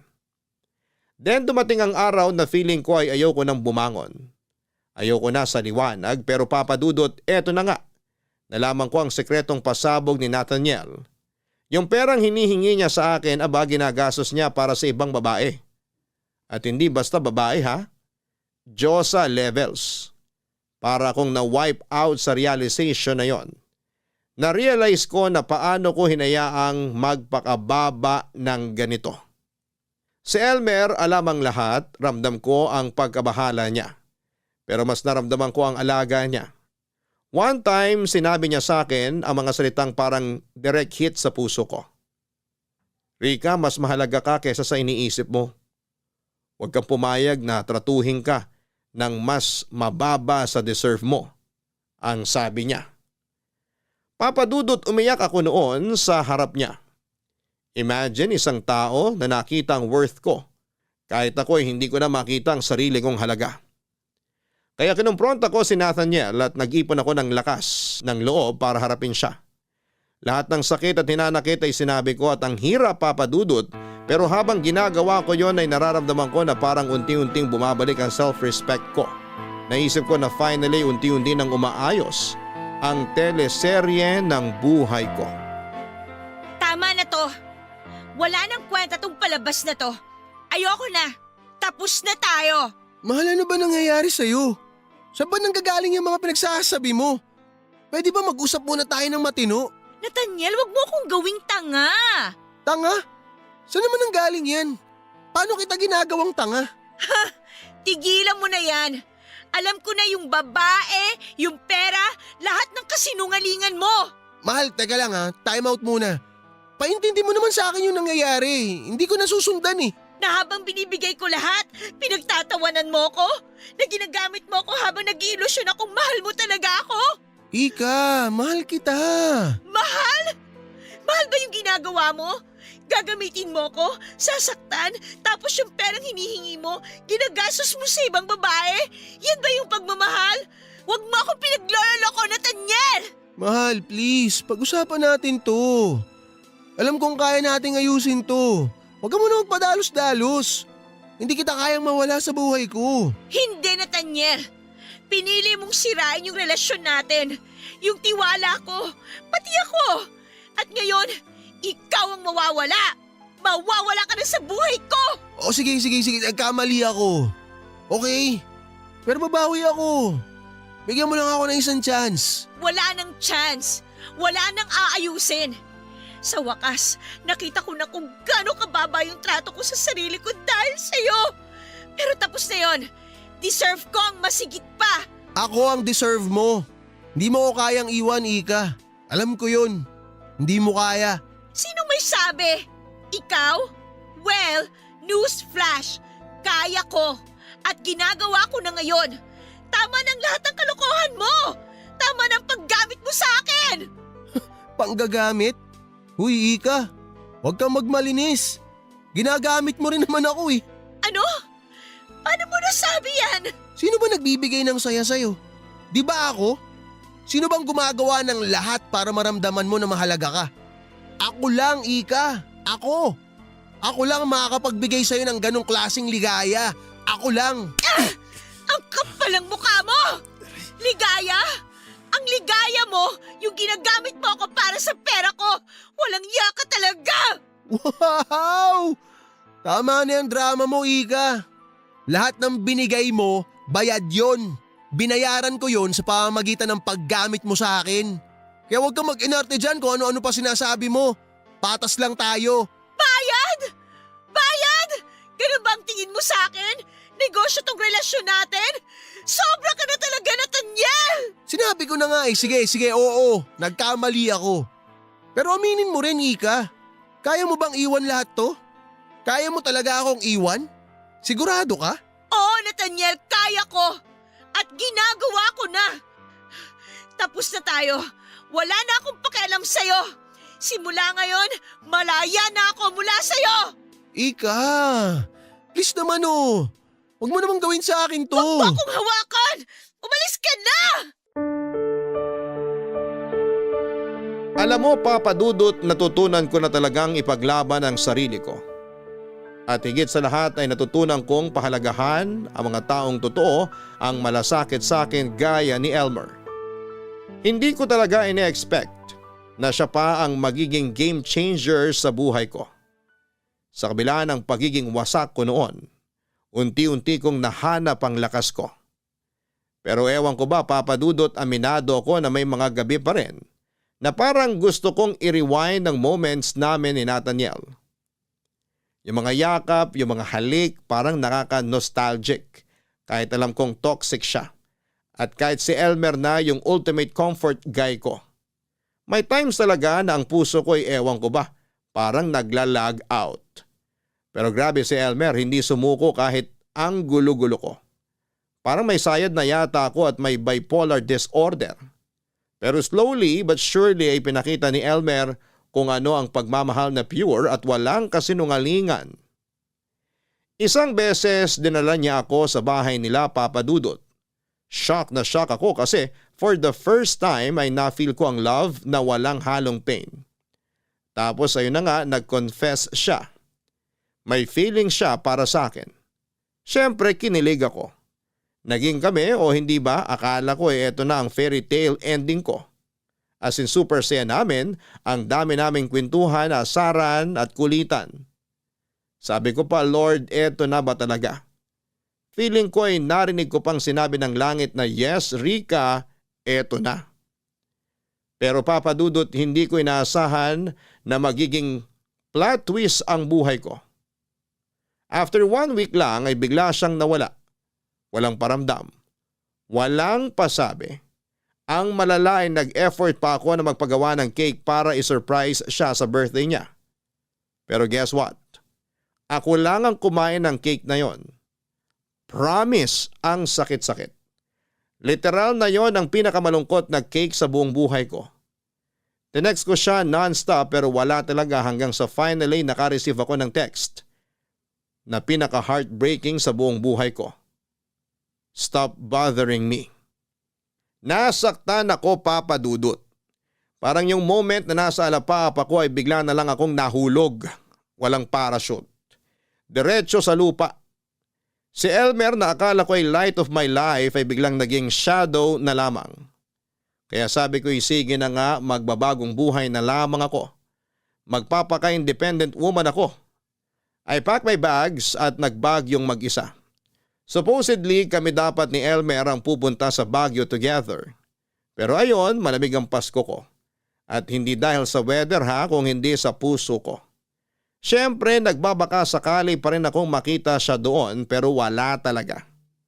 Tinanggap ko sa mga araw na yon na magiging malungkot ang bagong taon ko at magiging bitter ako sa mga paputok. Pero sa mga sandaling yon, hindi ko inaasahan na magte-text si Nathaniel. Sinabi niya na hindi siya tumigil sa pagmamahal sa akin. At ako raw ang tanging minahal niya. Humingi siya ng tawad sa mga nabitawan niyang salita noon sa akin. Dahil bugso lang daw yon ang matinding damdamin. Naramdaman ko ang pagkagulo ng puso ko, Papa Dudut. Sa panahon na yon ay napaisip ako kung dapat ko bang buksan muli ang puso ko para sa kanya. O dapat ko na bang tapusin ang lahat at magpatuloy na sa bagong simula na ako lang ang magmamahal sa sarili ko. Na forever akong single, na magiging bitter ako sa paputok ngayong bagong taon. Grabe, Papa Dudut. Binigyan ko si Nathaniel ng one last chance. Kasi nga naman, baka sakaling magbago siya, hindi ba? Pero naku, ang ending, hala hindi pa rin pala. Nahuli ko siyang may ibang babae and guess what? Ang habol lang pala niya sa akin ay ang pera ko. Pera, Papa Dudut. Imagine that. Ang sakit, promise, at parang ginawang punching bag ang puso ko. Pero alam mo, hindi ako nagpatalo. Sabi ko sa sarili ko, Ika, hindi ka basura. You deserve better. Huwag kang magpapaloko sa mga kasinungalingan. Kaya kahit ang hirap ay binitawan ko siya. Pero eto to be super honest, minsan ay naisip ko pa rin si Nathaniel. Pero hindi na dahil mahal ko siya. Alam ko na tawag lang yon ang laman, kaya kailangan ko na siyang i-let go. Tapos isang araw habang mag-isa lamang akong nagmumuni-muni, ay naisip kong i-text si Elmer. Ang tagal na naming walang update pero ewan ko ba. Parang biglang gusto ko lang ng kausap kahit friend lang. So ayun, nag-message ako at medyo kabado pa nga ako kung mag-reply siya. Pero nag-reply agad siya. Parang walang nagbago, ang witty, ang daming sense at ang gaan ng vibe niya ang kausap. Nagkwento ko kay Elmer ng mga ganap ko pati na rin yung mga walang kwentang mga bagay. Pero alam mo, Papa Dudut, iba siya. Hindi tulad ni Nathaniel na parang ATM lang ang tingin sa akin, si Elmer ramdam ko na may malasakit siya. May effort talaga. Nag-decide kaming magkita sa tabing dagat. Doon namin napag-usapan kung ano ba talaga ang meron o pwedeng meron sa amin. Papa Dudut, kakaiba talaga siya. ang saya ng simpleng moments namin. Parang may spark na hindi nawala kahit pa ang tagal na naming hindi nagkita, Papa Dudut.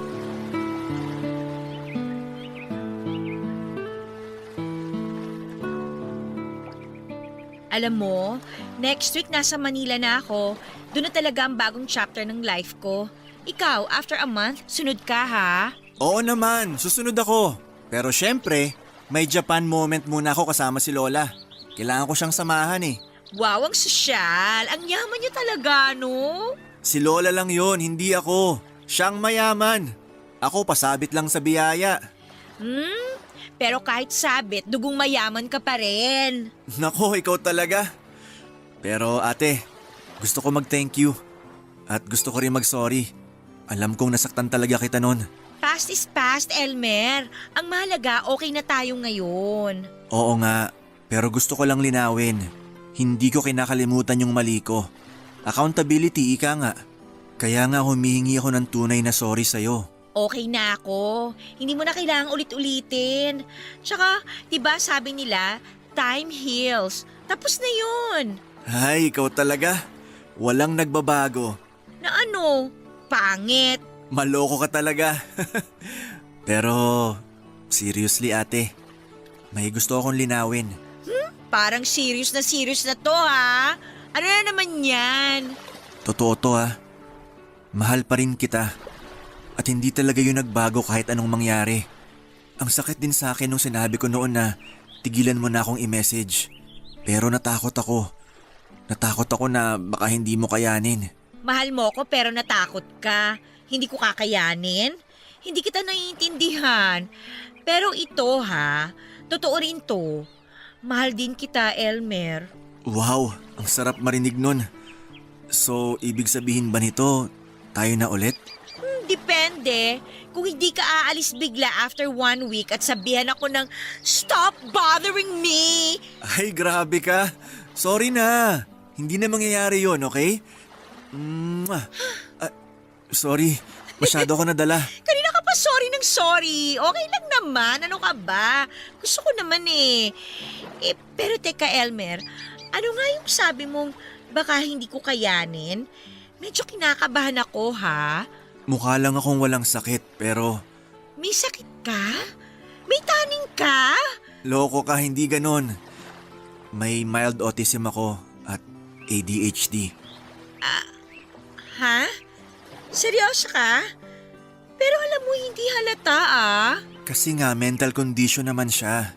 Mahirap pero wala na akong magagawa. Nandito na to. Nasa sistema ko na. Alam mo, hindi lahat ng laban kailangan mag-isa. Kung kaya mo akong mahalin sa imperfections ko, kaya ko ring mahalin yung lahat sa'yo. Elmer, hindi ka pabigat. Nasasabi mo lang yan dahil hindi mo pa talaga ako nakakasama ng matagal. Nako, baka mag-ibang tingin mo sa akin. Pero gusto ko lang sabihin sa'yo na ikaw lang ang nagpapalakas sa akin. Naiintindihan ko. Lahat tayo may mga pinagdadaanan. Hindi ko naman kinakailangan maging perpekto, di ba? Kaya ko namang suportahan ka. Gusto ko rin na mas maging buo ako. Tsaka ikaw din. Siguro magiging tama yung sinasabi nila na love will conquer all. Na makakayanan natin lahat. Na makakayanan ko kung ano man yung kondisyon mo. Pag-aaralan ko kung paano ka i-handle. Sana lang di mo ako iwan kahit gaano pa kabigat ang dala ko. Gusto ko talagang magtulungan tayo. Hindi kita iiwan, Elmer. Sigurado ako na kaya natin to. Basta magtulungan tayo, walang imposible. Salamat ate. Ay, bakit ate pa rin ang tawag mo sa akin? Huwag na yung ate! Anong gusto mo? Let me think. Dear na lang kaya? Wow, vintage vibes! Sige na nga, dear! Basta dear na tayo pagdating natin sa Manila, okay? Sige na nga, dear na!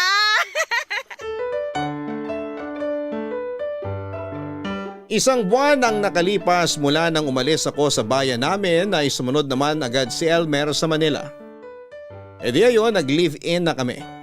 Kinikilig pa rin ako kasi kasama ko siya araw-araw. Pero habang tumatagal ay napapansin ko na yung kakaibang quirks niya. May mild autism ADHD episodes at bipolar tendencies pala siya. Sa isip ko ay carry ko to, love ko siya pinili ko to so laban lang. Pero papadudot, grabe ha. Ang mood swings ni Elmer ay parang weather sa Pilipinas. Hindi mo mahulaan. Minsan ang sweet-sweet niya, parang papi na gusto lang lambingin. Pero may days naman na parang wag mo siyang lalapitan, parang ibang tao na siya. Naguguluhan tuloy ako, like ano ba talaga tayo Elmer? Kahit mga simpleng bagay nagiging komplikado. Ang sakit isipin na parang ako lang ang nagsisika para maging okay ang lahat. Pero alam mo kahit na ganoon ay mahal ko pa rin siya. Ramdam ko na kailangan niya ako kaya sabi ko ay push mo yan girl. Pahabaan ng pasensya para sa love. Bawat araw, self-pep talk ang peg ko. Kaya mo to, love mo siya. Tapos isang gabi habang tulog na kami, bigla akong nag-teary-eyed sa kakaisip. Hindi ko napigilan at hinalikan ko siya kasi feeling ko ay yun lang ang paraan para maramdaman niya na mahal ko siya at para maramdaman ko rin ulit yung Elmer na minahal ko.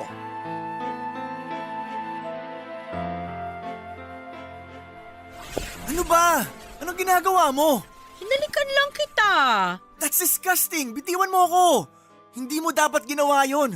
Alam mo dapat na mali yung ginawa mo. Sorry na. Pero ginagawa naman natin to noon na. Mag-iisang buwan na tayong nagsama dito sa Manila. Hindi mo na ako hinahalikan. Dati palagi mo naman tong ginagawa kapag nakikita tayo. Hindi ka makapaghintay? Alam mo namang marami akong iniisip. Marami akong problema. Gets ko naman. Namiss lang kita. Namiss ko yung kausap ko dati. Nagsasama nga tayo sa iisang bubong pero parang ang layo-layo mo naman. Parang may malaking harang na namamagitan sa atin. Gusto mo may mangyari sa atin. Sabi ko naman sa'yo na maghintay ka lang. Darating din tayo dyan. Hindi naman sa ganon. Nasasaktan lang ako because you're near yet so far. Pwede bang wag mong i-justify ang ginawa mo? Mali yun. Dahil walang consent yun. Ano pala tayo? Bakit tayo nagsasama sa iisang bubong? Alam mo, dear, naguguluhan ako. Hindi ko gusto ang ginawa mo. Kasi naman simula nung nandito na tayo sa Manila, I'm hoping that everything will be okay. Pangit ako, gwapo ka, oo, alam ko naman yun. Parang ang hirap sigurong paniwalaan na pwede tayo. Nagsimula na tayong bumuo ng buhay dito, di ba? Alam kong hindi perpekto pero hindi ba mahal mo naman ako? Hindi ko na alam kung pantasya lang ba itong lahat na nangyayaring ito. Hindi mo dapat sabihin yan. Hindi yan ang issue. Ang issue dito, hinalikan mo ako habang wala akong kaalam-alam. Tulog ako. Walang consent. Pero naghali ka na naman tayo before. Anong pinagkaiba nung ngayon? Kasi noon ginusto ko. Ngayon, pinagsamantalahan mo ako. Magkaiba ang ginusto at sa hindi. Ano? Hindi kita pinagsasamantalahan, ha? We're living together.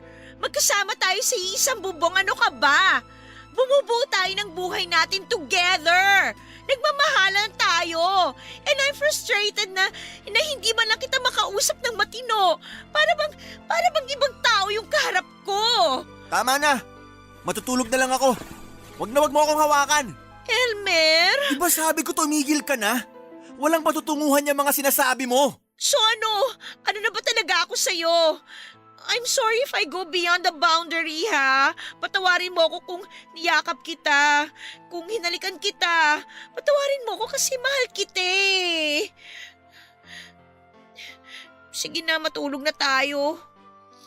Sandali. Gusto ko lang sabihin sa'yo na may trauma ako. Kasi may taong humalik at hinipuan ako noon sa lounge ng call center. It was traumatic. Parang feeling ko bumalik nang hinalikan mo ako nang hindi ko alam.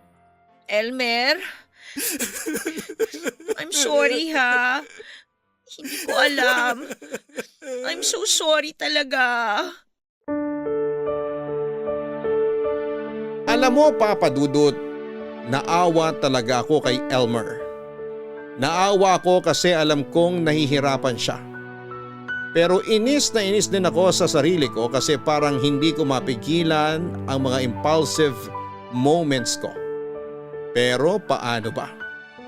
Mahal na mahal ko yung tao. Kaya kahit papaano ay hindi ko rin masisi ang sarili ko. Matapos yung pagsubok na yon ay natutunan ko na kahit na anong pagkakamali ay hindi yon magiging hadlang kung talagang tunay ang pagmamahal. Nagkapatawaran kami ni Elmer, Papa Dudut, at kahit gaano kahirap ay pinili ko siyang ipaglaban. Nagpakatibay ako lalo na dahil alam kong hindi madali ang relasyon namin. May bipolar disorder si Elmer at alam kong malaking adjustment yon para sa aming dalawa, Papa Dudut. Unti-unti ay natutunan naming iset yung boundaries namin. Mas naging klaro ang relasyon namin. At doon ko naramdaman na mahal niya talaga ako. Isang gabi, Papa Dudut, na pag-usapan namin na i-level up ang relasyon namin.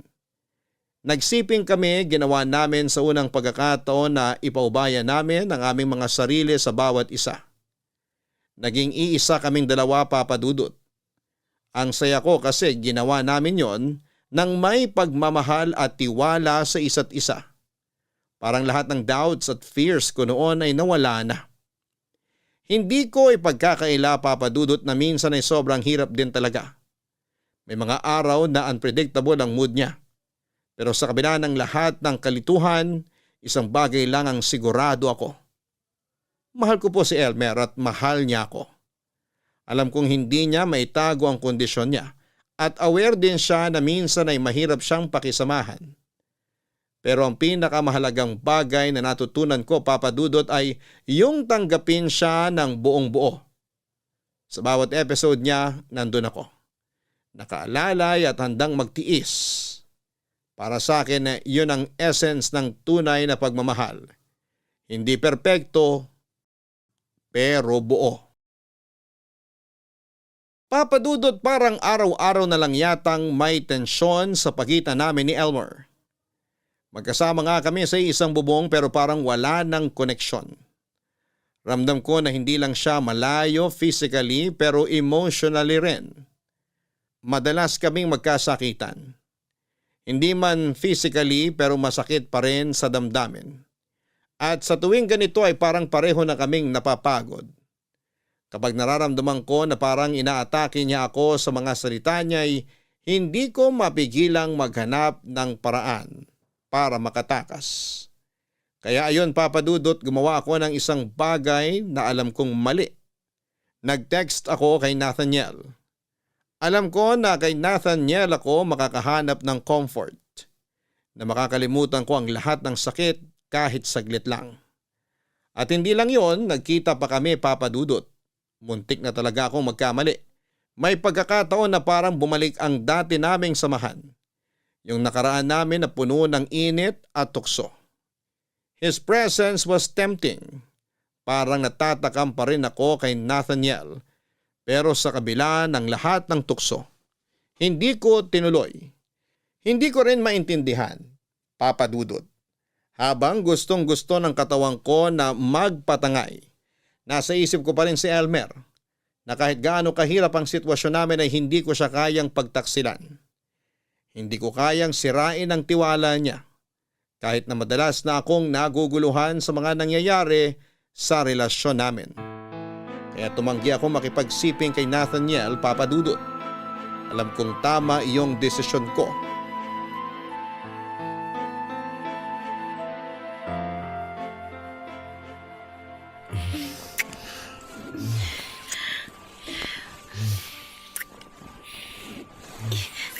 Teka, wag! Mahal, bakit? Hindi tama to, Nathaniel. Mali to. Mali. Kaya nga tayo nagkita, di ba? Dahil sabi mo miss mo na ako. Ako rin, miss na rin kita. Pero mali pa rin. Hindi ko dapat ginagawa to. Ano sinasabi mong hindi mo dapat ginawa to? Text ka ng text sa akin. Nagpapakyut ka pa sa mga chat. Tapos ngayon mali na? Ano ba tingin mo sa akin, Nika? Laruan? Nathaniel, I'm sorry. Pero nakukonsensya na ako eh. Hindi dapat ako pumunta dito. Konsensya? Huwag ka nga nagpapadikta dyan sa konsensya mo. Kaya mo bang tiisin yung nararamdaman mo? Kahit di mo aminin sa akin, kulang na kulang ka sa lambing. Ika, ibigay mo na sa sarili mo to. Alam kong gustong gusto mo rin naman to eh. No, wag! Tama na, ayoko na. Ayaw mo na? Ang bilis naman magbago ng isip mo. Ikaw ba bipolar o yung Elmer na yun? Kanina iba sinasabi ng mga mata mo. Ibang iba rin yung pinararamdam sa akin ng mga labi mo. Nasasabihin mo mali to? Ayos ka. Alam ko gusto mo to. Tama na. Mahal. Huwag mo akong tawaging mahal. Tigilan na natin to, Nathaniel. Hindi ko pwedeng gawin to kay Elmer. Hindi ko siya kayang lokohin. Mahal naman, nandito na tayo eh. Wala namang makakaalam. Sige, wag na nating ituloy. Magbibihis na ako. Pero bago ako magbihis, Ika, baka naman meron kang ekstrang pera. Lalapit muna sana ako sa'yo para manghiram. Oo, alam ko yung role ko. Alam ko na kapag matuloy itong pagkikita natin, bibigyan kita ng pera. Dahil yun lang naman ako sa'yo eh. Parang ATM. Ang sakit mo naman magsalita, Ika. Kani-kanina lang, hayok na hayok ka sa katawan ko eh. Gustong gusto mo magpakamot sa akin tapos biglang nagbago yung isip mo. Tumigil ka nga! Alam mo, Ika, hindi ako nagkamali. Ikaw ata talaga yung may sayad eh. Hindi si Elmer. Mas ikaw talaga yung may sakit. Mas ikaw yung bipolar. Wala kang karapatan na insultihin ako at si Elmer. Bakit? Masakit ang katotohanan? Ako alam ko ginagawa ko. Eh ikaw, alam mo ba? Pabago-bago ka ng isip. Ginagawa mo akong tanga. Huwag kang pa-victim dyan. Tuwing nag-aaway kayo ng Elmer na yon, hindi ba ako chinachat mo? Sabi mo makikipaghiwalay ka na sa kanya kasi hindi mo na siya kaya. Hindi mo na kayang tiisin yung mga pinag-aagawa niya. Sabi mo pa nga parang mababaliw ka na sa relasyon ninyo eh. Tumigil ka sabi eh. Hindi ako titigil. Sasabihin ko kung anong totoo. Minahal din naman kita eh. Pero nagkataon na mahirap ako eh. Kaya kailangan ko ng pera. Hindi ko gina-justify yung ginawa ko sa'yo. Alam kong mali yun. Na parang ang dating ginamit kita. Hinuthutang kita ng pera. Tsaka isa pa nagkaroon ako ng ibang babae. Mali rin yun. Hindi ko sinasadya yun. Pero ang totoo, mahal na talaga kita. Hulog na pala yung loob ko sa'yo. Huli ko na lang na-realize. Kaya nga nung sinabi mo sa akin na magkita tayo, hindi ko na pinalagpas yung pagkakataon eh. Kasi nga, alam ko sa sarili ko na mahal kita. Na mahal kita talaga. Hindi yan totoo. Heto, ayan. Ayan ang pera. Tapos na to. Tama na. Ika naman. Huwag mo naman sabihin sa akin na hanggang dito na lang tayo. Nathaniel, buo na ang desisyon ko. Mahal ko si Elmer. At gusto kong suklian yon ng tiwala niya. Hindi ko siya lolokohin. Kahit anong mangyari, kahit anong sabihin ng iba, wala akong pakialam. Siya lang ang paniniwalaan ko. Tsaka, sorry kung parang minamaliit kita ha, pero sana matuto ka ring pahalagahan ng taong nagmahal sa'yo. Minahal kita noon, pero inabuso mo yun. Oo, medyo rough ang pagsasama namin ni Elmer dahil sa kondisyon niya. Pero alam namin na nagmamahalan kami. Okay. Edi good luck sa inyo. Good luck din sa'yo. Tsaka, wag mo na akong tatawagan. Kung yan ang gusto mo, wala akong magagawa. Sige, kakalimutan na kita. Pero bago matapos to, gusto kong pakinggan mo tong sasabihin ko sa'yo. Nung nakipaghiwalay ka sa akin, na-realize ko na mali talaga ako. Na sinayang ko yung isang katulad mo. Sana talaga maging masaya ka sa pinili mo. Huwag ka mag-alala, Nathaniel. Handa ako. Handa akong alagaan ang relasyon namin ni Elmer. At willing akong pakisama ng pagiging bipolar niya. Alam ko malalagpasan namin to. Sabi nga namin sa isa't isa, forever kaming magsasama.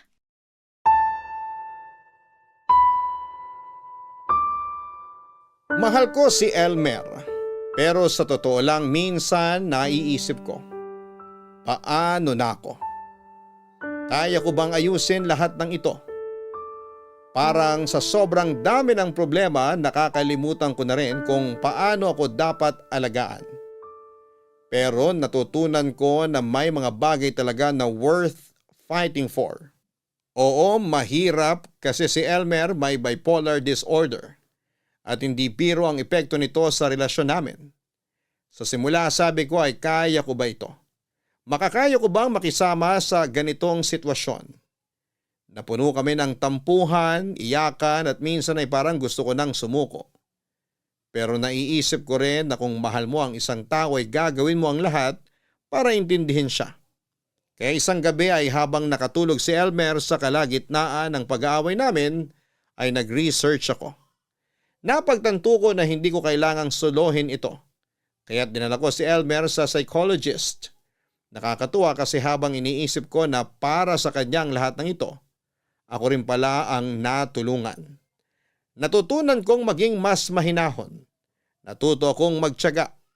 Ang cute nga kasi si Elmer ay natuto rin siyang mag-adjust.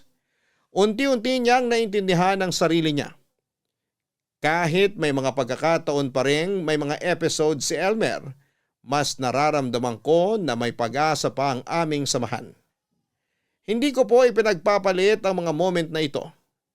At natutunan ko po na ang pagmamahal ay hindi palaging madali.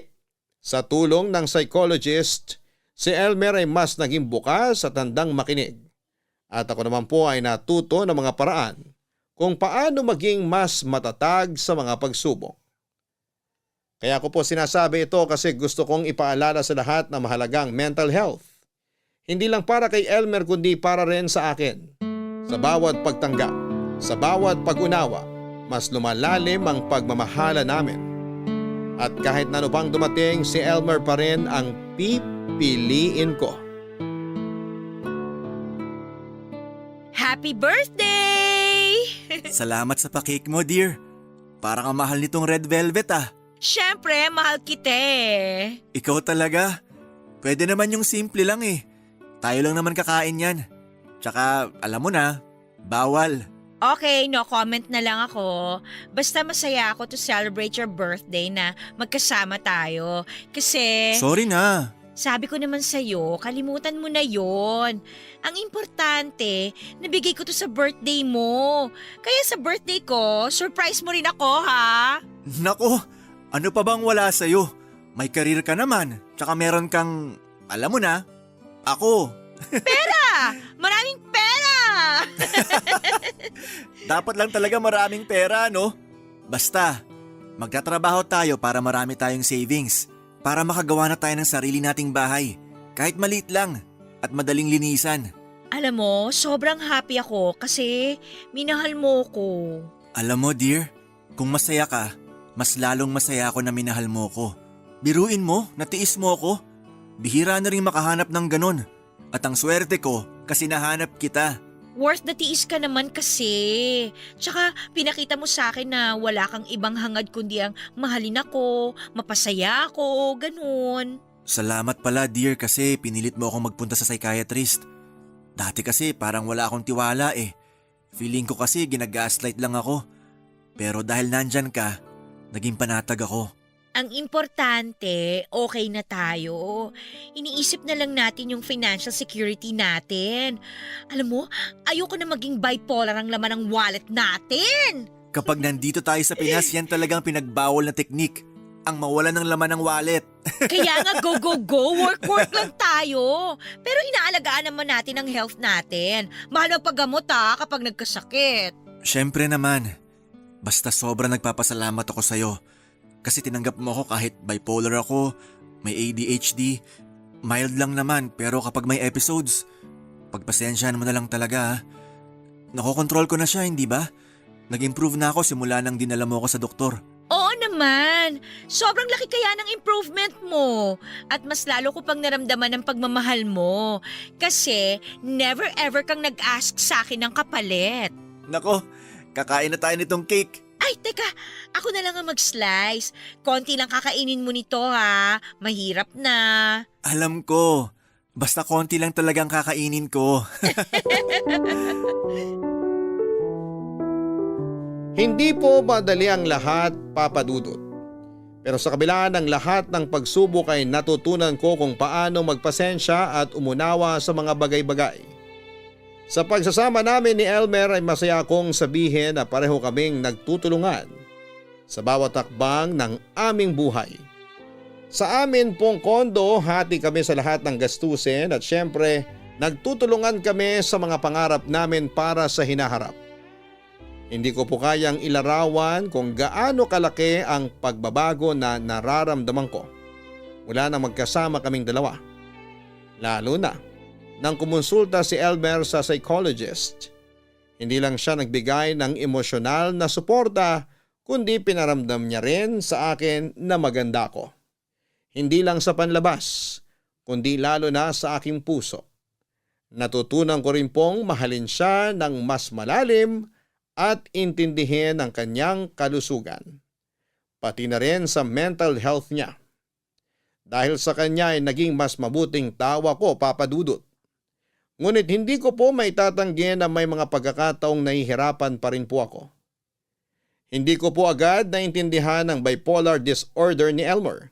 Grabe po ang adjustment na kailangan ko. At minsan, ang mga mood swings niya ay mahirap pakisamahan. Kaya nagkakaroon kami ng tensyon. Pero sa mga ganong pagkakataon ay pinipilit ko pong intindihin siya. At natutunan ko rin na hindi ko dapat gawing responsibilidad ang pagpapasaya sa kanya. Kailangan ko rin pong magpatawad sa sarili ko at matutunan kung paano maging matatag para sa kanya.